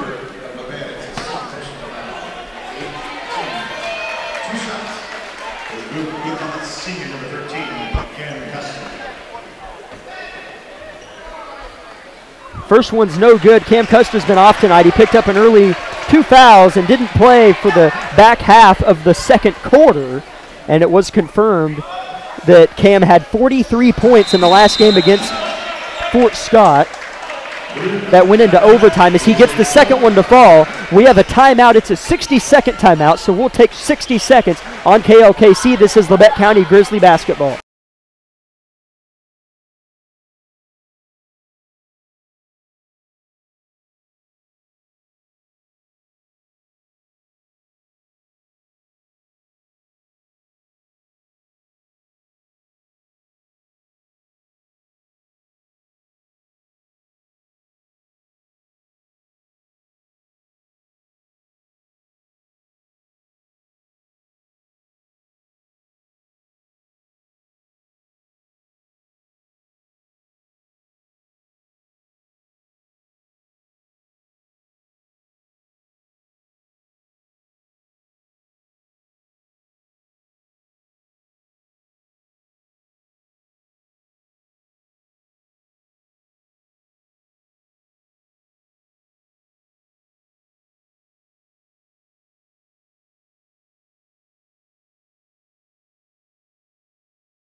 In transition with the basketball, Redford's going to slow the tempo on this possession.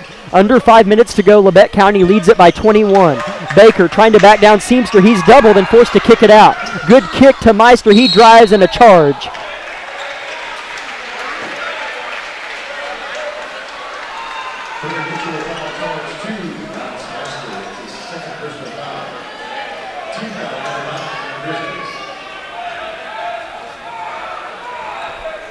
As walking it up the court is Williams. He's been the main point guard. Looked like he was going to have a very effective game in the first half, but really nothing from the point guard ever since. He's working on Redford. He gets downhill, loses it. Redford takes advantage and a jump ball going in the direction of Labette County. And if you leave John Redford in a game for enough minutes, he'll make some plays happen, as he had tried to take some charges, but they hadn't gone his way, and he gets a loose ball. Yeah, he loves to play defense, and we are seeing the fruits of that here. Grizzlies in transition again. Meister loses it. Skip pass up ahead to Cam Koster. His layup's good. Lead back under 19 for Labette County for the first time in a few minutes. As Meister's pass is off the heel of Seamster out of bounds. It'll stay with Labette County, but the Chanute press having a good impact.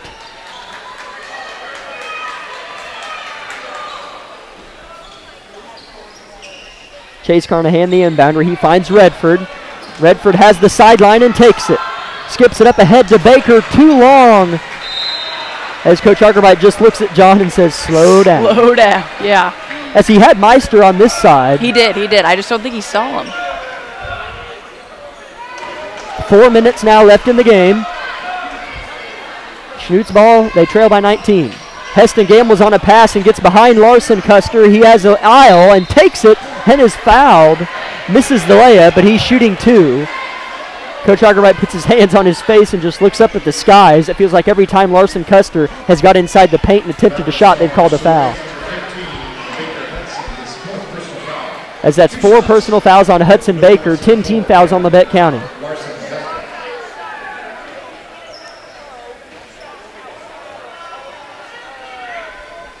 First one's good. Trey Vinson checks into the game. He'll replace John Redford. Good minutes there from Redford.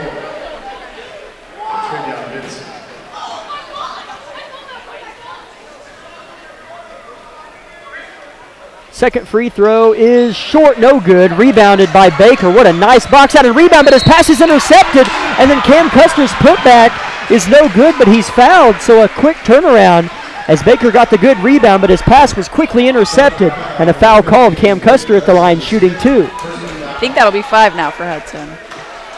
That's a good point. I actually had forgotten that. Is 5. As that's 5 on Hudson Baker.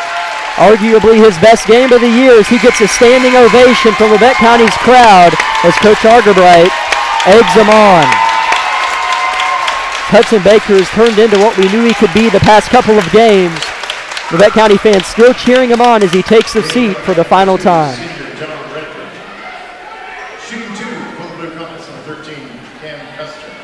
Cam Koster at the line, shooting two.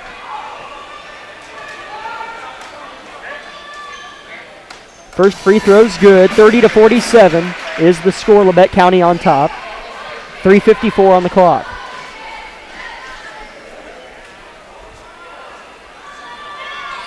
Second free throw good as well. Chanute picks him up in the full court press. They're not out of it yet.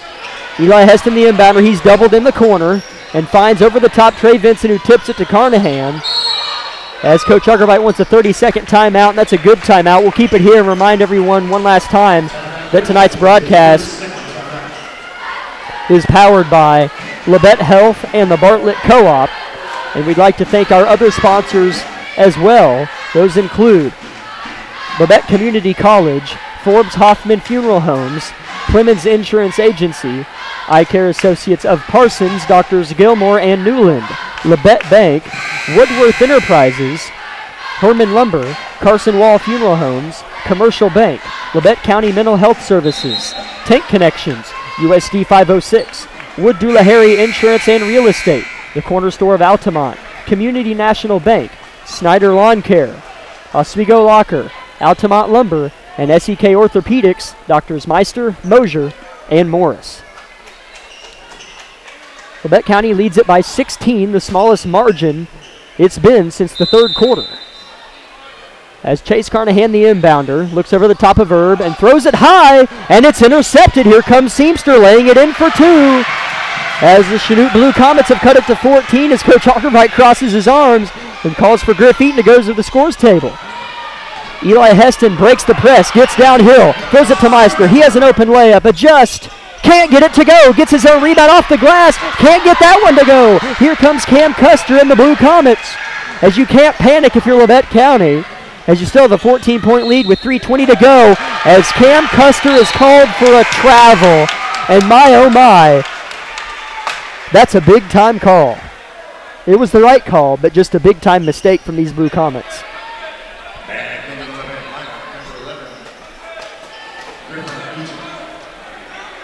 They had all the momentum going their direction, and that was just a mistake on their part. As Eli Heston has the ball, throws it to Carnahan. They still have to break the press as they have yet to do so. They finally cross half court. Griff Eaton has a baseline wide open and elects to slow it down wisely. Gives it to Redford, who's had it behind, and then a jump ball is called. Are you kidding me? As Labette County fans stand up in disbelief. Oh my goodness. It'll be Chanute basketball. Well, jump ball it is. As the Labette County fans are still throwing their hands in the air. 14-point Labette County lead. This gym is as tense as it's been, mainly due to Labette County fans. Koster drives and connects. 12-point Labette County lead now, 2:50 on the clock. Chase Carnahan looking to inbound and just throws it off of the back of Herb. As that's a classic bailout. As Coach Arkwright yells for the first time in a while. As Art is hitting the deck is Eli Heston. And we have a technical foul. A technical foul is called on the Blue Comets. Caden Seamster as he just walks off the court. As Eli Heston hit the deck hard, and they called the foul, and then he kept arguing. Labette County fans stood on their feet again, and they called the technical. So definitely, it has turned into a circus in Circle High School, but in a good way if you're a Labette County fan, as Eli Heston's at the line shooting his second pair of technical free throws.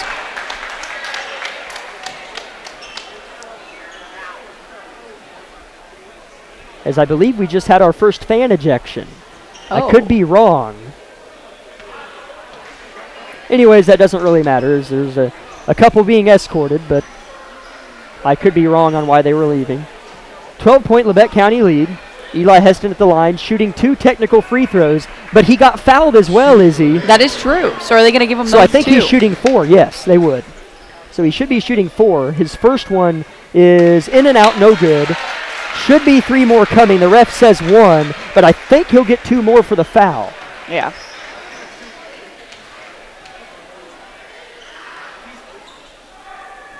Second one good. We'll see what they do. He stays at the line. And now they're going to inbound it, so I guess no foul. Oh, no. My apologies. Chanute only has 3 team fouls.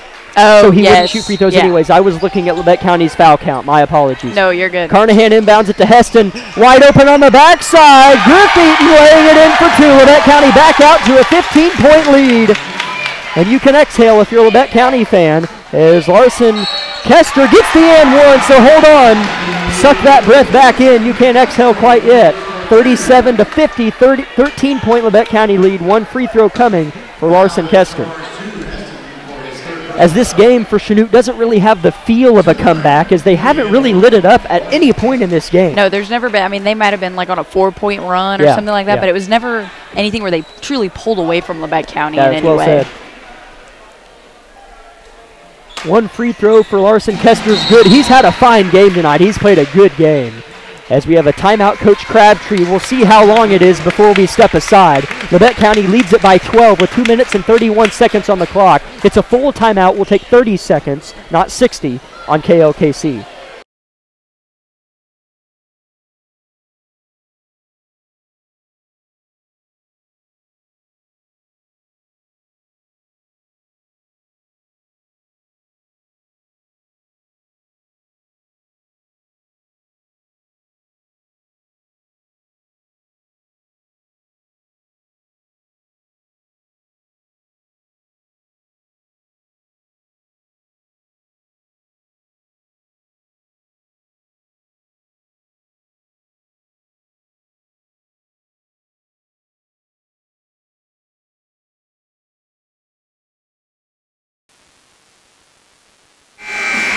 Labette County with a 12-point lead over the 5th-ranked team in Class 4A in the state of Kansas.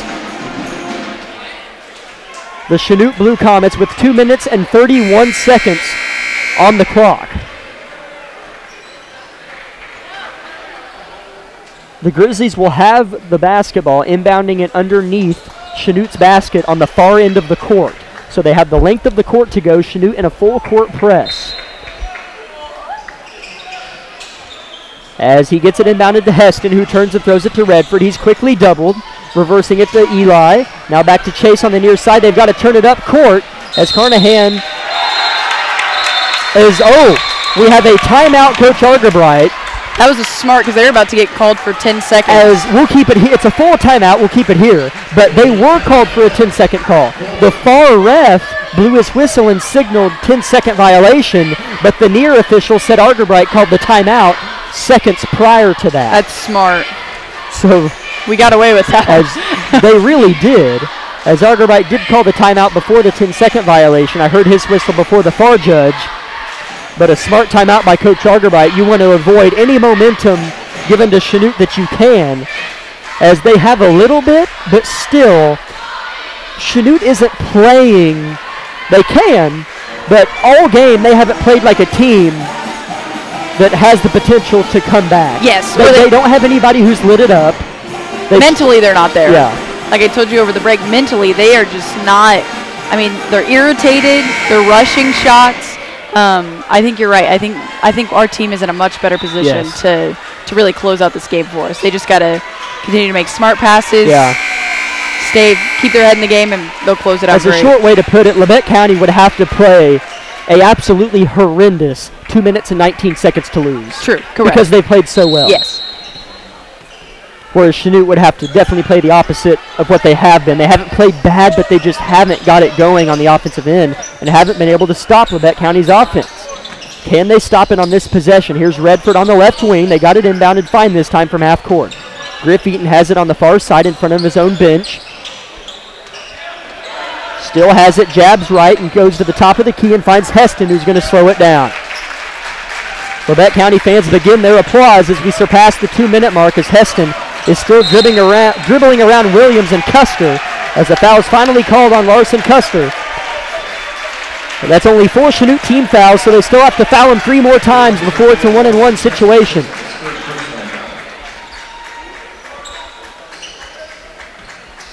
Chase Carnahan inbounds it over the top to Griff Eaton, who finds Eli Heston, who's doubled and fouled. I think they're going to get Cam Koster on the foul.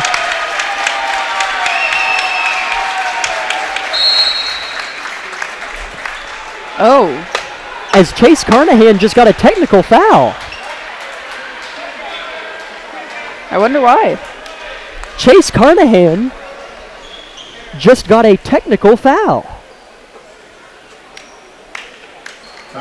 As Carnahan wasn't flailing around, he wasn't stomping around. Heck, his team's going to probably win this game. He would have had to have said something. I was going to say he pretty sharp to get called the technical, as his body language just doesn't show that of one who gets called for a technical. But either way, as the Labette County fans continue to just applaud, as they're really not agreeing with these referees, as the technical free throw is good for Cam Koster on the other end. As what a strange chain of events, Izzy. Yeah, I am not sure what happened. Second one in and out for Cam Koster. As wow, I cannot believe it.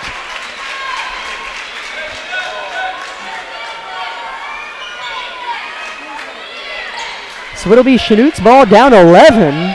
So they have their smallest deficit of the second half and the ball with 1:45. It's kind of funny to think they have a chance, but they do, as Koster loses it out of bounds, and it's off the fingertips of Eli Heston. It'll stay with Chanute.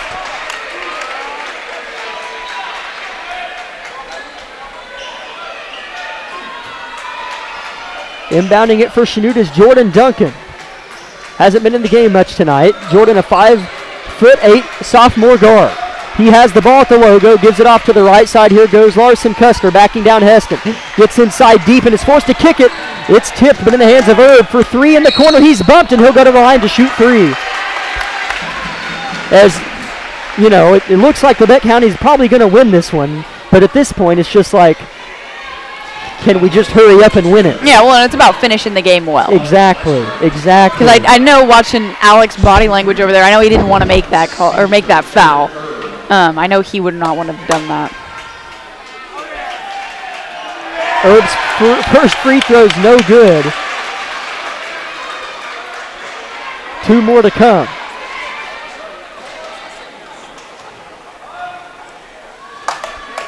Second free throw, good. 10-point game, the smallest lead for Labette County since the start of the third quarter, really. And it feels like Labette County has still played just as well, if not better, but Chanut's just got a couple breaks and calls. As the third one's no good, but he gets his own rebound, but he bobbles it and loses it. As John Redford's fouled by Eric Herb, they're going to get. Still, one more team foul they have to give before Labette County is shooting free throws. As that's the second on Herb. Like I said, 6th team foul on Chanut. Labette County inbounding it with just under 90 seconds on the clock. This has been one of the longest 3 minutes I've ever been a part of, as Eli Heston breaks the press, gets across half court, hits a cutting Meister who slows it down. And now Eli Heston has it, and he'll walk it out towards the logo, guarded by Williams. Heston still with the ball, fouled by Larson Koster, and Eli Heston's going to go shoot a 1-and-1 at the free throw line. 1:14 on the clock.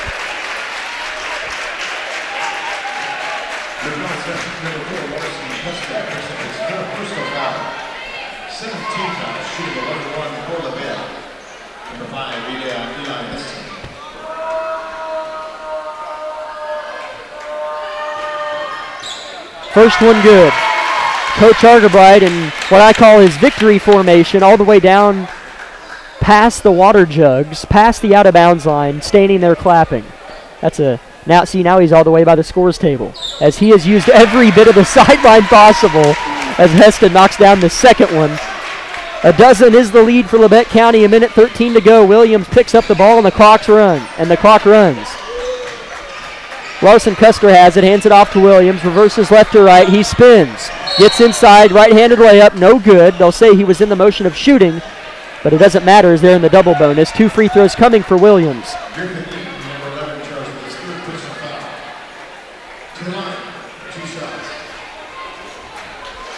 Two shots for Sean Williams.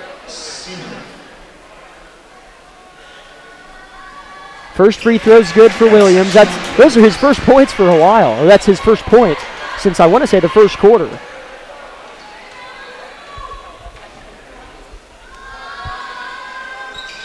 Second one short, no good. Rebound tipped high in the air and out of bounds as Heston was shoved in the back by Herb. And the Labette County fans don't like it, as you probably could have predicted yourself. But no fouls called. Out of bounds, Labette County basketball.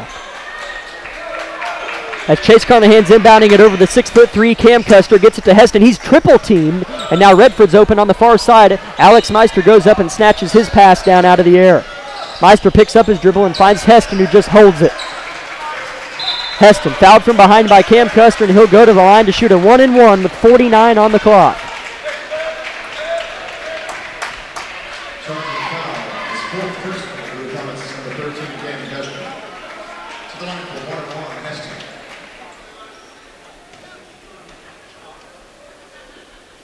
One and one for Heston. Front end of it is good. Second free throw coming. It would give him a 13-point lead.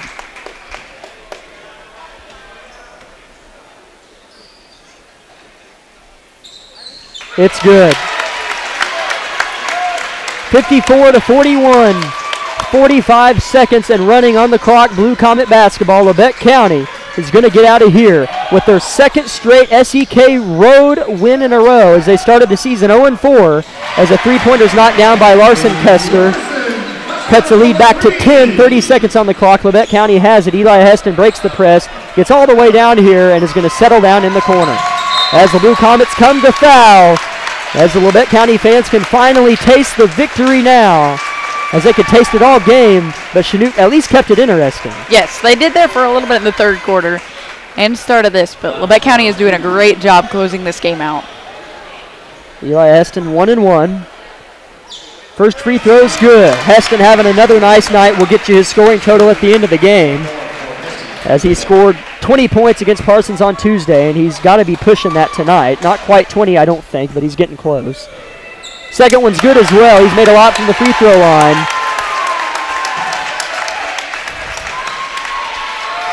"20 seconds on the clock. Blue Comet ball. Labette County fans are on their feet. Second free throw for Larson Koster. No good. Rebound, Labette County. And they're going to do it as Eli Heston skips it up ahead to John Redford, and they're just going to burn out the clock. As what a big-time win for Labette County. They started the season 0-4. Didn't look like the team we expected as the buzzer sounds, and now they've won 2 straight as they move to 2-4 on the season, but more importantly for them, 2-0 inside a very winnable SEK league. They win it 56-44. As we'll go down to the scores table and get you post-game stats, and we'll see if we can snag Coach Argabright for a post-game interview.